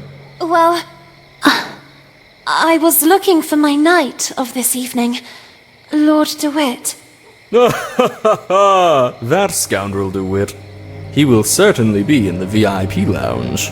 But, well, do you see this? Access is only permitted to holders of this pass, and I happen to be one of the few to have it. Do you want to know why, miss? I'm surprised you didn't get there on your own. Are you perhaps a little dumb? I'm a great seducer, among the most renowned in the country. I even bewitched Queen Victoria with my virile movements and dance. Oh, yes, I see. What? Don't you believe me? Perhaps you wish a demonstration. Let's see if you can keep up. Get in position, miss.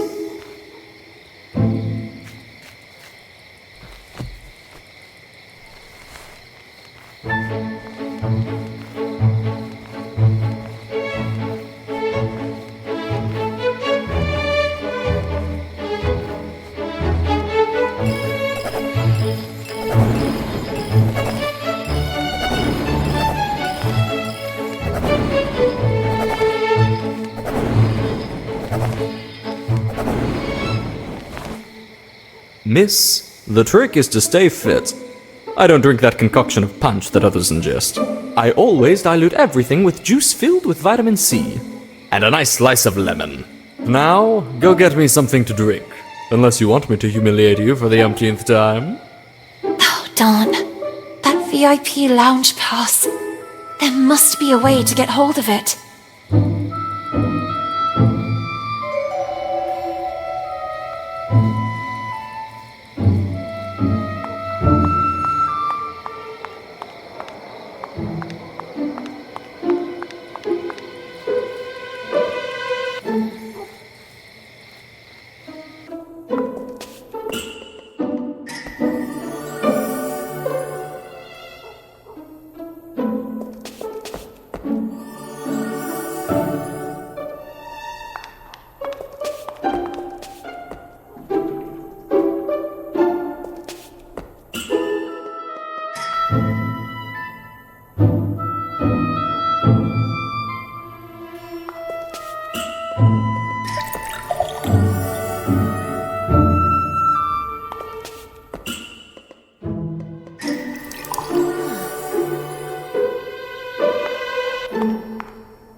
Well done, miss.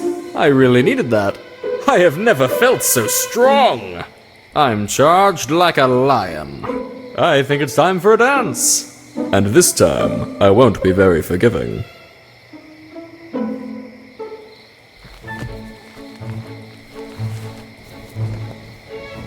Charged. Like...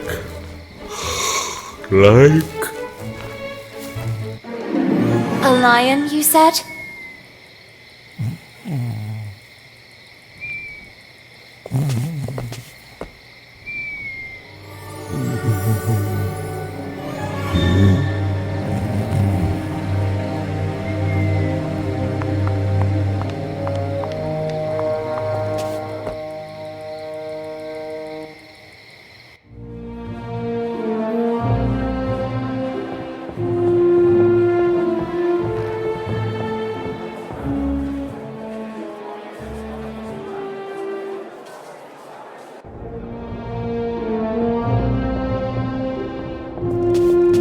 Miss!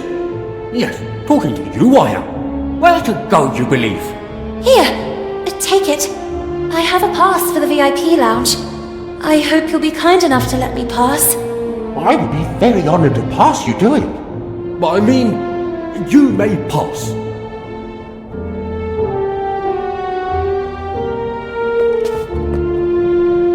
Lana?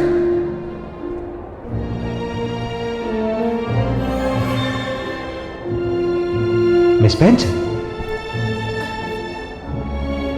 You look even more radiant in this dress. I hope you like it. Would you favour me with a dance? I really admire your rebellious nature. Thank you. Nevertheless, on your beautiful face I still see sad eyes. Are you not happy? Oh, well, yes. I think so. Such enthusiasm. What troubles you? Tell me. I do not know. I'm worried about a friend. I understand. I should have the strength and courage to let go, but I can't. I also don't know if I'm doing the right thing. You mean standing here by my side? No, it's not that. You are a good man. I just don't know if I'm ready for this, or if it's really what I want. Maybe it's just the fear of growing up. Well, that is natural. Now let me ask you a question, so that you can really discern if this is what you want. And that is? Miss Benton, could you imagine yourself next to me? I have never thought about my future that way. Not yet, at least. And I just can't think about the future when the present still has so many unknowns. Honestly, that is not the reaction I expected. And what did you expect? I don't know. I can't say that I was expecting enthusiasm exactly, but at least a little gratitude. Gratitude? Well, you see, I chose you above all! Oh, so just because you're a good match and out of many you chose me, I should owe you gratitude? And why me and not the others? What will happen to those who don't find a husband tonight? Or those who simply don't want a husband? And what will happen to all the others that don't fit your standards? Miss, I beg you. What will happen to those who simply want to decide for themselves? There are rules. Rules dictated by whom? Who decides who we should love, how to dress, how to behave? Why can't our distinguishing qualities define us? Miss Benton, this is how the world works. This is how it is decided. What is the point of having dreams and aspirations, aiming for a better future, if everything is already decided? What is the point of having a voice if no one knows how to listen to it? Let your voice be heard! Let your voice be heard, girls! Marcel, stop! You're making fun of me. I thought you liked my rebellious nature. But now I understand why. You hoped you could tame me like you do a filly. Twitty, my heart! Who is this slob you're with here? How could you replace me like this? Who are you? You scoundrel! My husband suspects us, and you go flirting flower to flower. Little duck from my pond, how could you betray me? My good man, there must be a misunderstanding.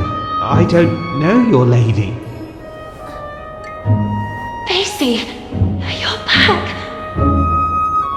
My dear gentleman, I demand a duel. Buttercup, I'm so sorry, but Twitty and I are one now, and no one will ever be able to separate us. I love him! Duel, duel. Thank you, Pacey. Thank you with all my heart.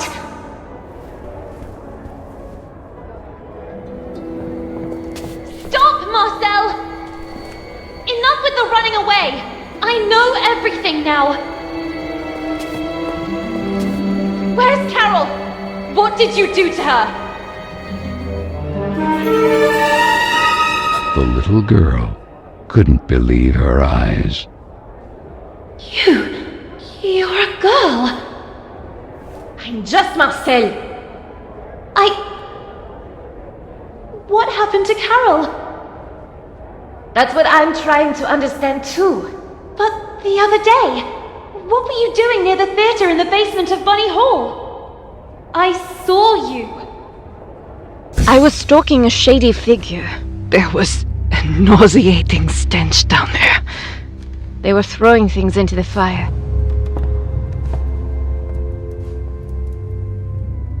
And in the midst of what looked like waste paper, I immediately recognized some of my letters. And Carole's handwriting.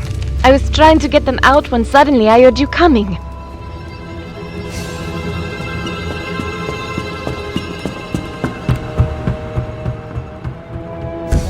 But then you two...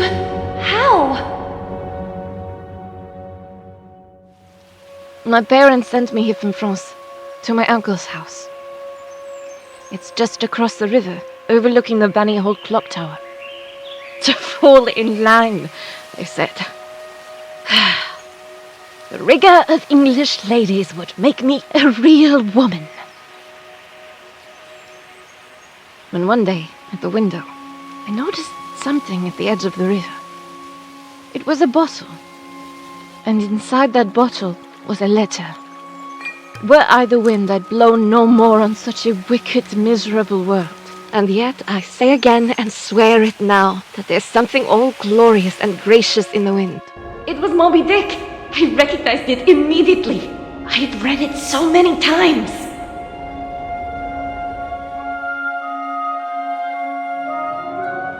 So I decided I would find out who would write to us. And so it happened that one day, on the occasion of an open door event, a reading group meeting was being held at Bunny Hall. And then, she appeared. Were I the wind, I'd blow no more on such a wicked, miserable world. And yet, I say again, and swear it now, that there's something all glorious and gracious in the wind. It was her. It was Carole.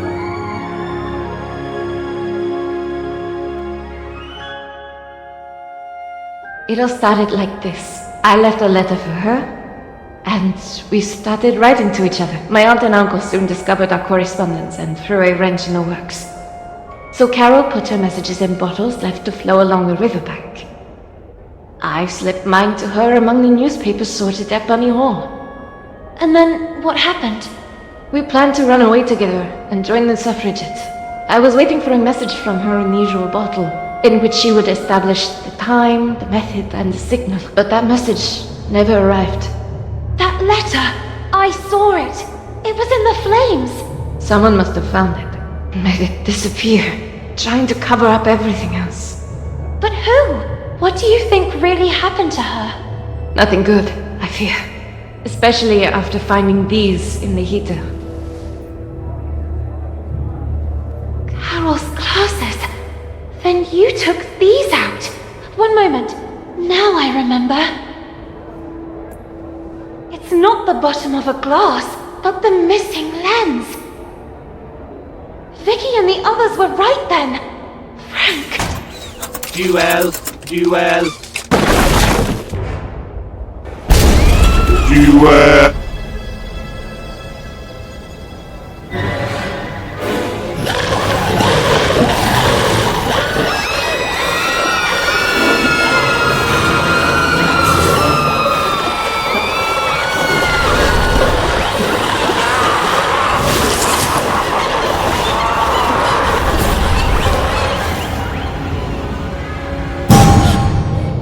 To the tower! The clock tower! We'll catch up there! Go!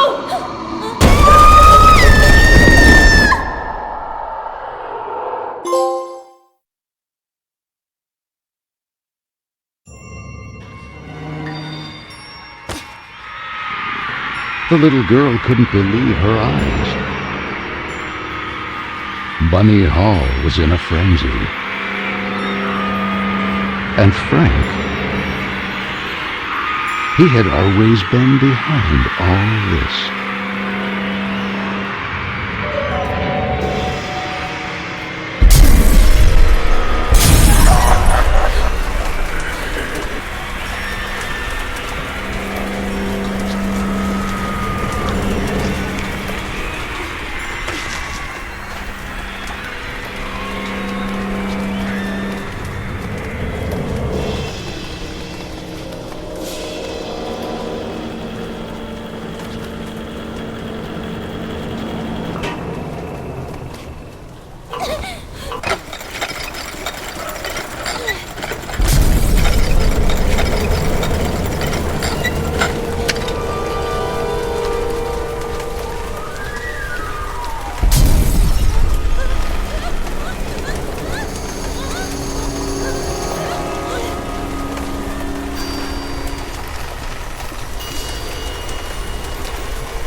Lana!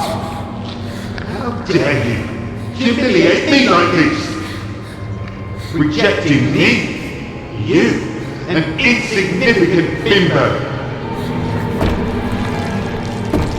You women are nothing. Nothing without us.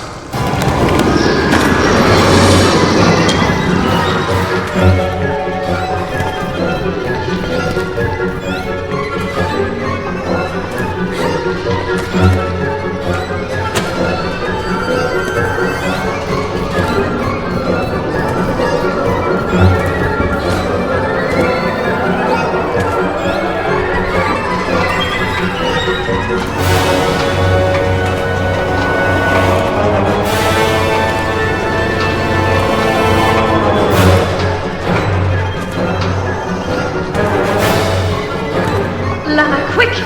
Grab the rope! I'll pull you up!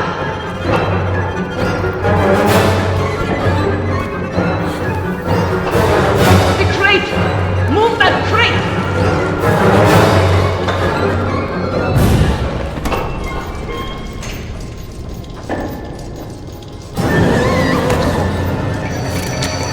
I'm sorry, but you're not my type!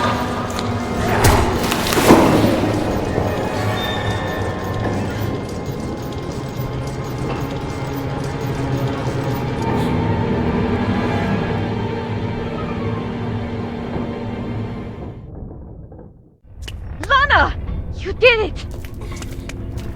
Miss Benton, are you okay? I never should have pushed you into the arms of that creep DeWitt.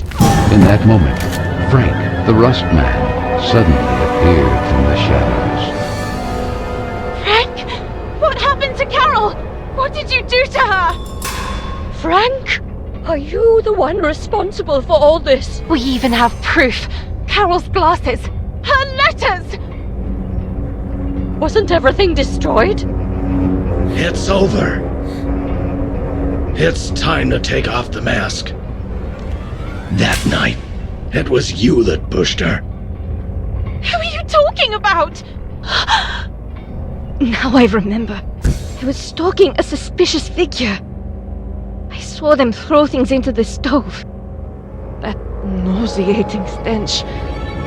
Your older queen. You! It was you! What?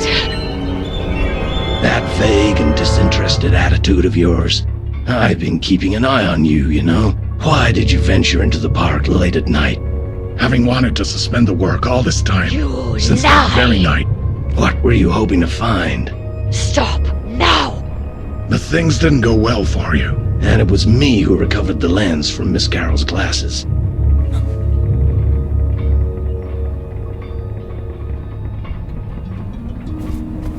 I know how much she meant to you, Miss Lana, and I'm sorry. I'm really sorry. It was an accident! Miss Hinman! And you couldn't just let it go and behave like a lady! Not even the advances of a rich young scion persuaded you to give it up! The best any woman could aspire to nowadays! I had no such opportunity, but you did, and you threw it away! Carole! Carole! Carole! Always Carole! And that other stupid girl! She went looking for trouble.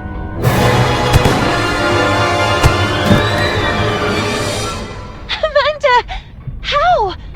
It was me. I freed them. I could no longer be your accomplice. Oh! No! You don't understand. She was running away. She fell. The breach. It all happened by chance. This is why you tried to dispose of the evidence? The wind. If it hadn't been for that damn storm, I would have already recovered everything, and in time. Swept away. And who knows where all that other waste paper ended up? It's really true. There's something all glorious and gracious in the wind. You have to understand me. If the matter had come to light, goodbye to the corporate collective. Goodbye to all this. All this? Do you really believe that all this is what we really want? Reduced to slaughter animals? Locked in cages?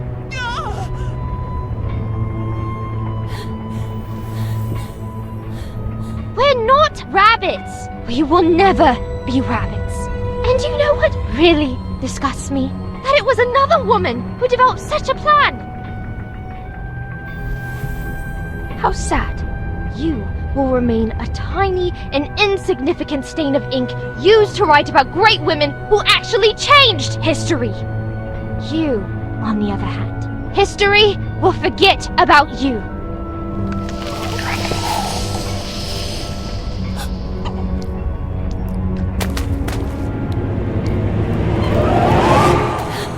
Let her go. And Carole? It's over, Lana. No! How could it be over?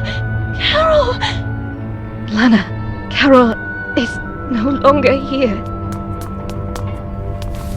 No! No! No! There's nothing we can do, Lana. Be strong. You have to let her go. No! No! Poor girl. So small and inadequate that you can't even accept it. When will you learn that every action has a weight and a consequence? You really have no intention of growing up. You don't accept that time passes inexorably. You continue clinging to the past like a parasite. So if that's what you want, backward! Sweet French, I am writing this letter in the hope that you will receive it. I have decided to leave this place, once and for all. Here at Bunny Hall, I won't be able to have the future I want. My fate is already sealed. Tonight, precisely 5 minutes from midnight, I will fly a kite in the sky. Look at the clock tower, and you'll see it soaring there. This will be my signal to you that I'm ready to leave this place behind, forever. I've studied Frank's movements. The disinfestation work starts 5 minutes before midnight. 5. Frank detonates a first explosion north of the park, just beyond the gate. 4. This time, there'll be 2 explosions, one in the east and one in the west at the same time. 3. Finally, one to the south on the far side of the park.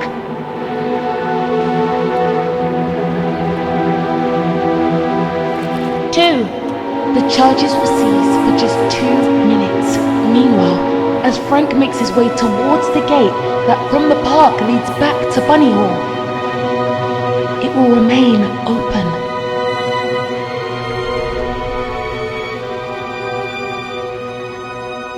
"2 minutes from midnight. Just enough time to get through the gate and go all the way to the south side of the park. And finally away forever from Bunny Hall.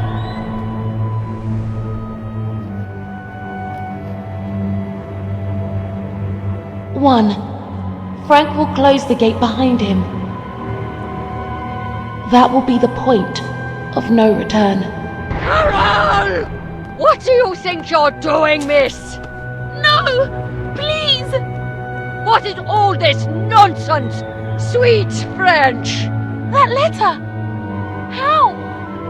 You couldn't really be planning to run away like that. I've already arranged your transfer. I gave my word. I beg you! You are grounded, young lady. And thank the heavens that I figured all this out just in time.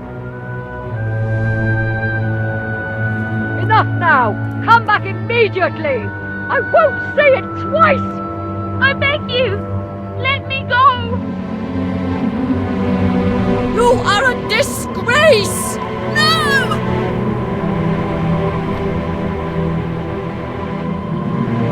Carole! It was too late. Frank had already begun to lock the gate leading to the park. No! No! Carole! Stop! Immediately! Leave me alone! Damn you, Carole! That's dangerous! Come back immediately!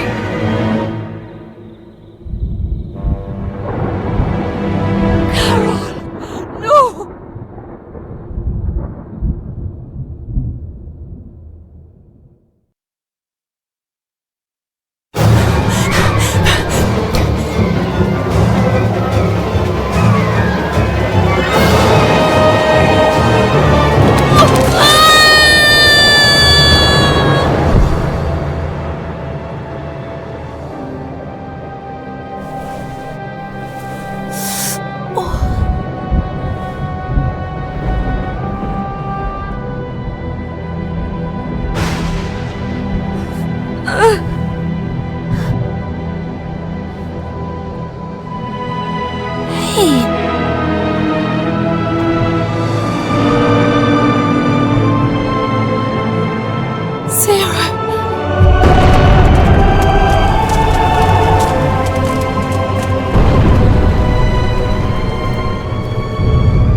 Legitimately, and I will give you the gift you desire most of all.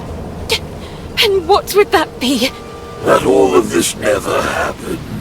I can wipe it out forever, bringing things back. Isn't that what you wanted? And take you back to those forgotten happy days. I will grant you your mother. For all eternity. And be quick. The clock is ticking furiously. My mother? You have my word.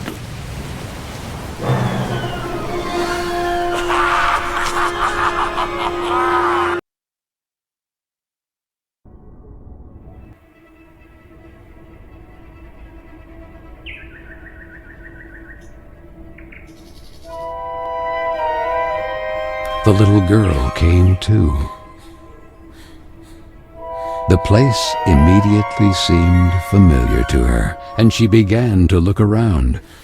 Yet her memories before that were hazy, so much so that she couldn't explain how she got there.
Anyone?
Mr. Basie!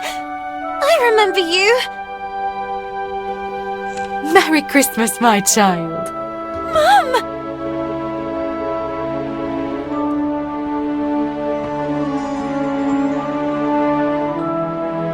I knew you would remember him. You wouldn't leave him when you were little. Do you like his new outfit? Now he's a real English lord. I didn't have time to finish his umbrella. I had to sew his head back on. Last time you almost tore him to pieces. But he's magical, so he came out almost unscathed. Magical? Do you think he can fly? Only if you want him to. Then he has superpowers! At your service, princess. Do you think he can also heal you? Lana.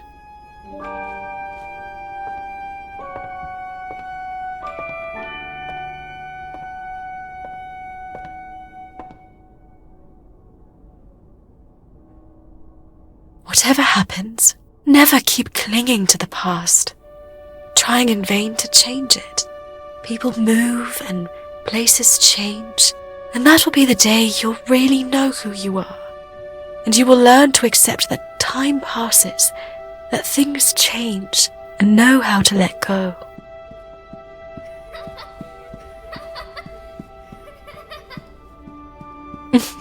And when you least expect it, you will see me in every choice you make, in the smallest gesture.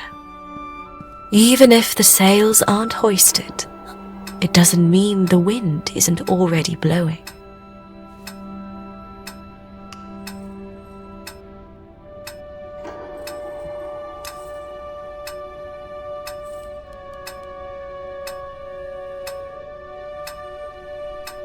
But wait a second. Even if the sails aren't hoisted, it doesn't mean the wind isn't already blowing.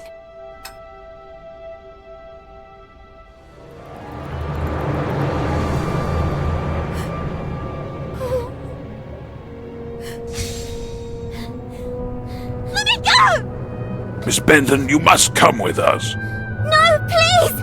Mom! The umbrella is not finished yet! Miss, it's too late, and you should accept it.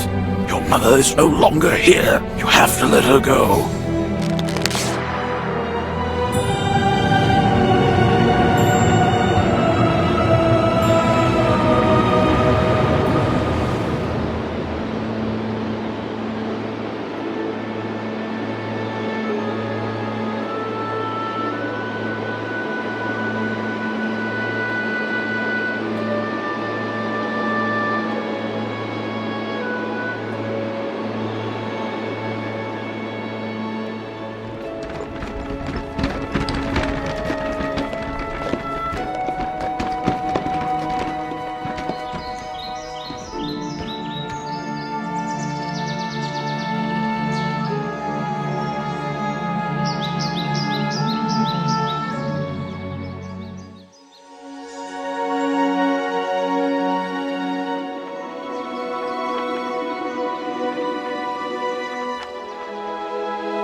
Sorry, that is fine. Hey, you're new, right? I'm Carole. Lana.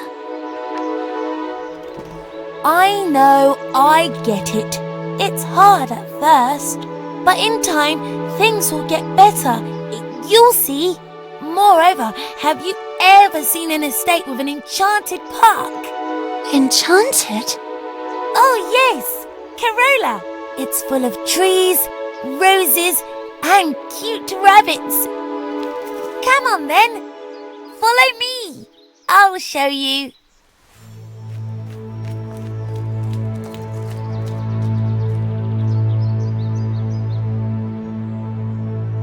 Three, 2, 1, 0. Isn't it beautiful? Yes.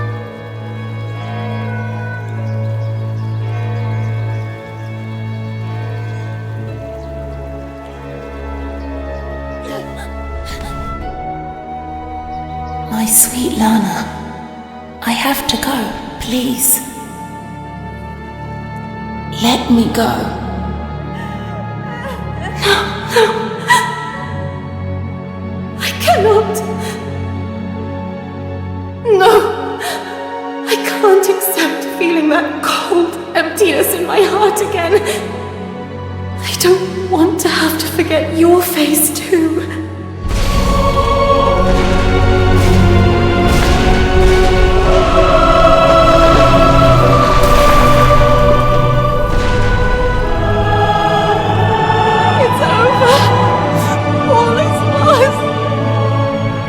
No, not while you're around.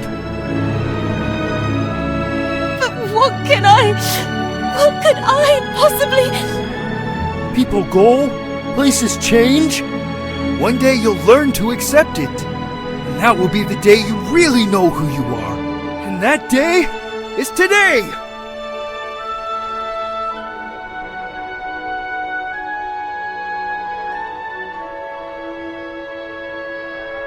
Maybe time never stopped completely.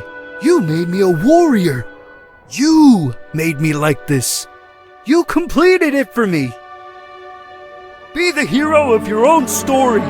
You have my sword, princess. Reclaim your kingdom.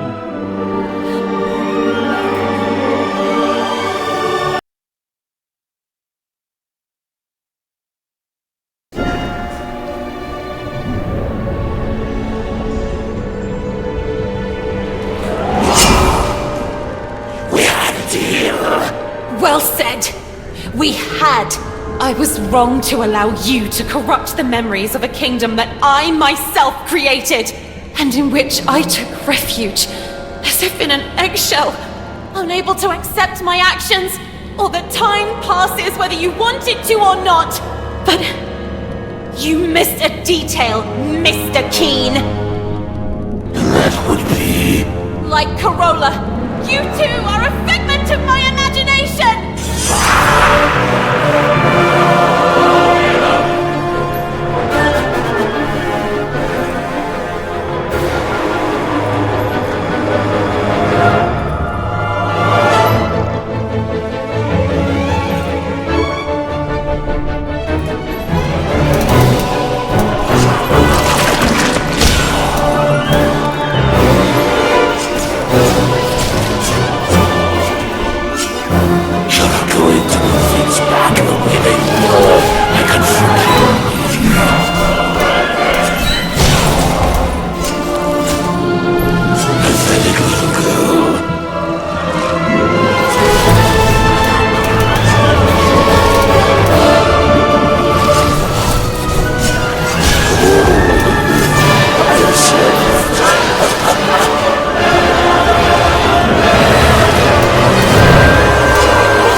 see what I'm really capable of.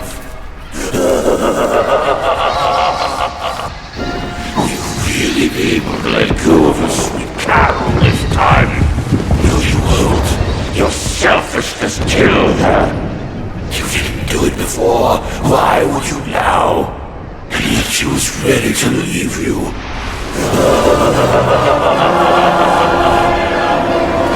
Let time stop then. May it stop forever.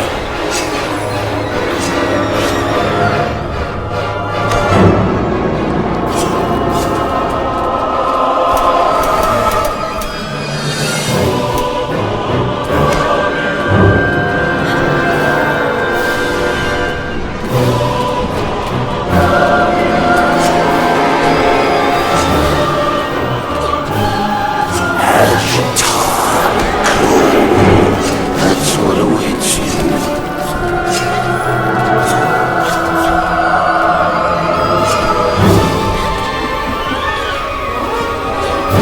You're alone now.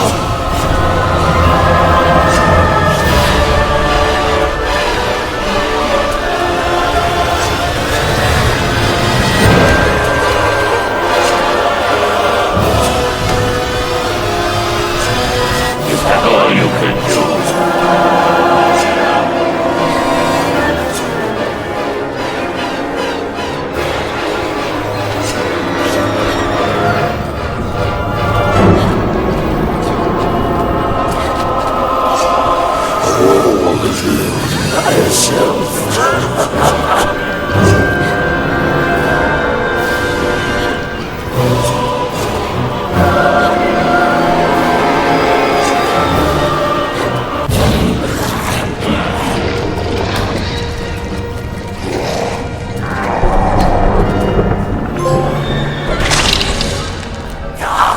Storm!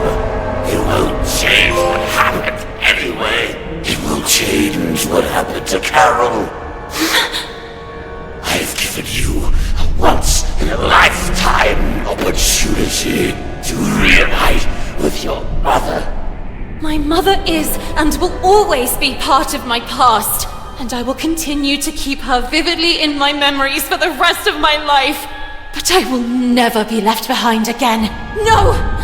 I will go on! Okay, you win this time. Carole will be allowed to flourish again, but the breach will remain there, unchanged, over time. I'll be back. It's just a matter of time. Sooner or later, you will crumble. And when you're sad and alone, I will infect everything you love and cherish. And I will be ready to welcome you. After all, you are nothing more than any ordinary man!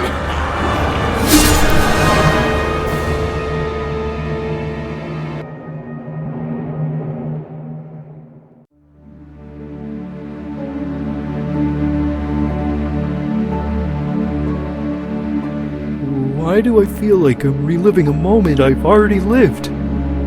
You, me, on this bench? All of this.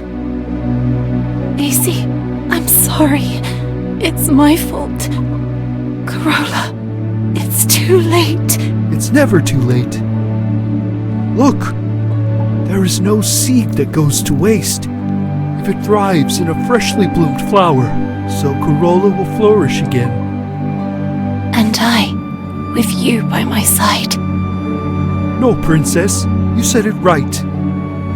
This is not your place. It's time for you to return home. To your real home. It will be up to me and the other spirits to restore the kingdom of Carole to its former splendor. The time has come to say goodbye. A handshake and off we go? I really don't know. Goodbyes have never been my thing. And what if you need me? I know you'll always be there, because I can feel it strongly inside me. And now? What will you do? What does such a small and inadequate girl do in a world made of ash, tar, and coal?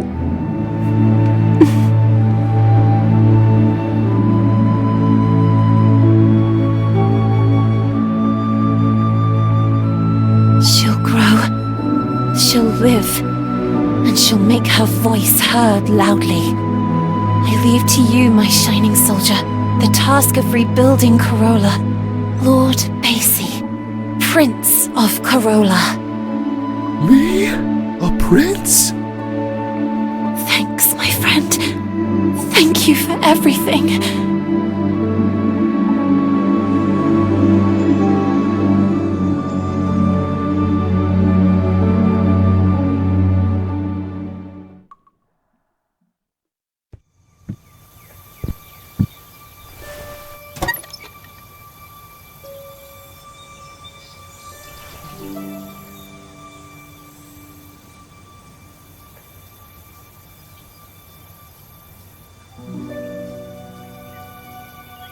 Sweet Lana, this is Marcel. I'm just arrived in London. I can feel her, you know? Carole. Here. With the other suffragettes.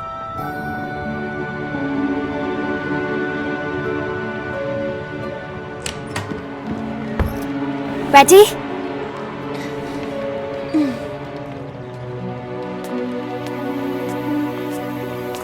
I can hear her voice, and I feel her alive, blossoming again, even inside me.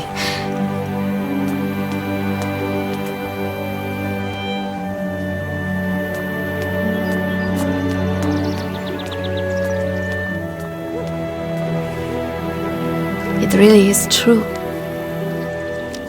There is no seed that goes to waste if it thrives in a freshly bloomed flower.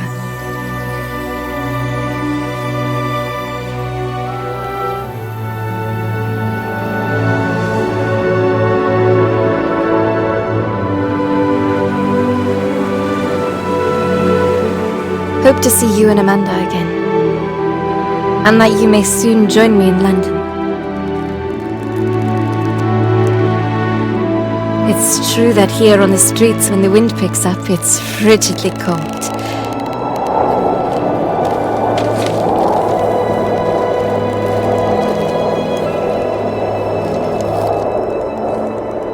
And yet I say again and swear it now, that there's something all glorious and gracious in the wind.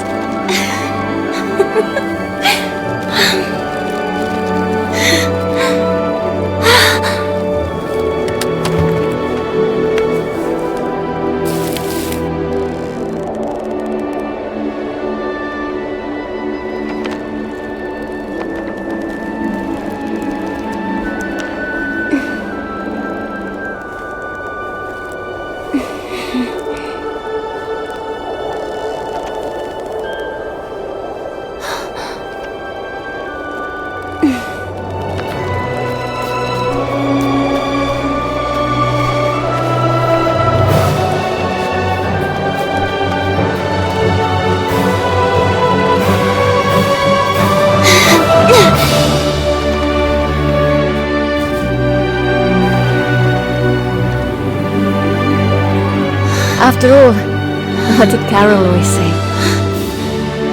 When things don't go the way we want, try to see them from another perspective.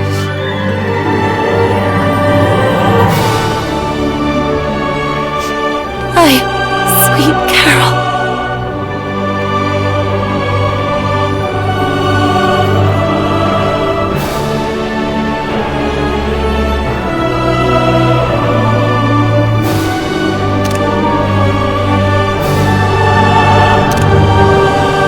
It all starts and ends with a girl, too small and inadequate for that world of ash, tar, and coal where she was born. After all, in a world furiously ticking away like a crazed clock, what can a little girl do?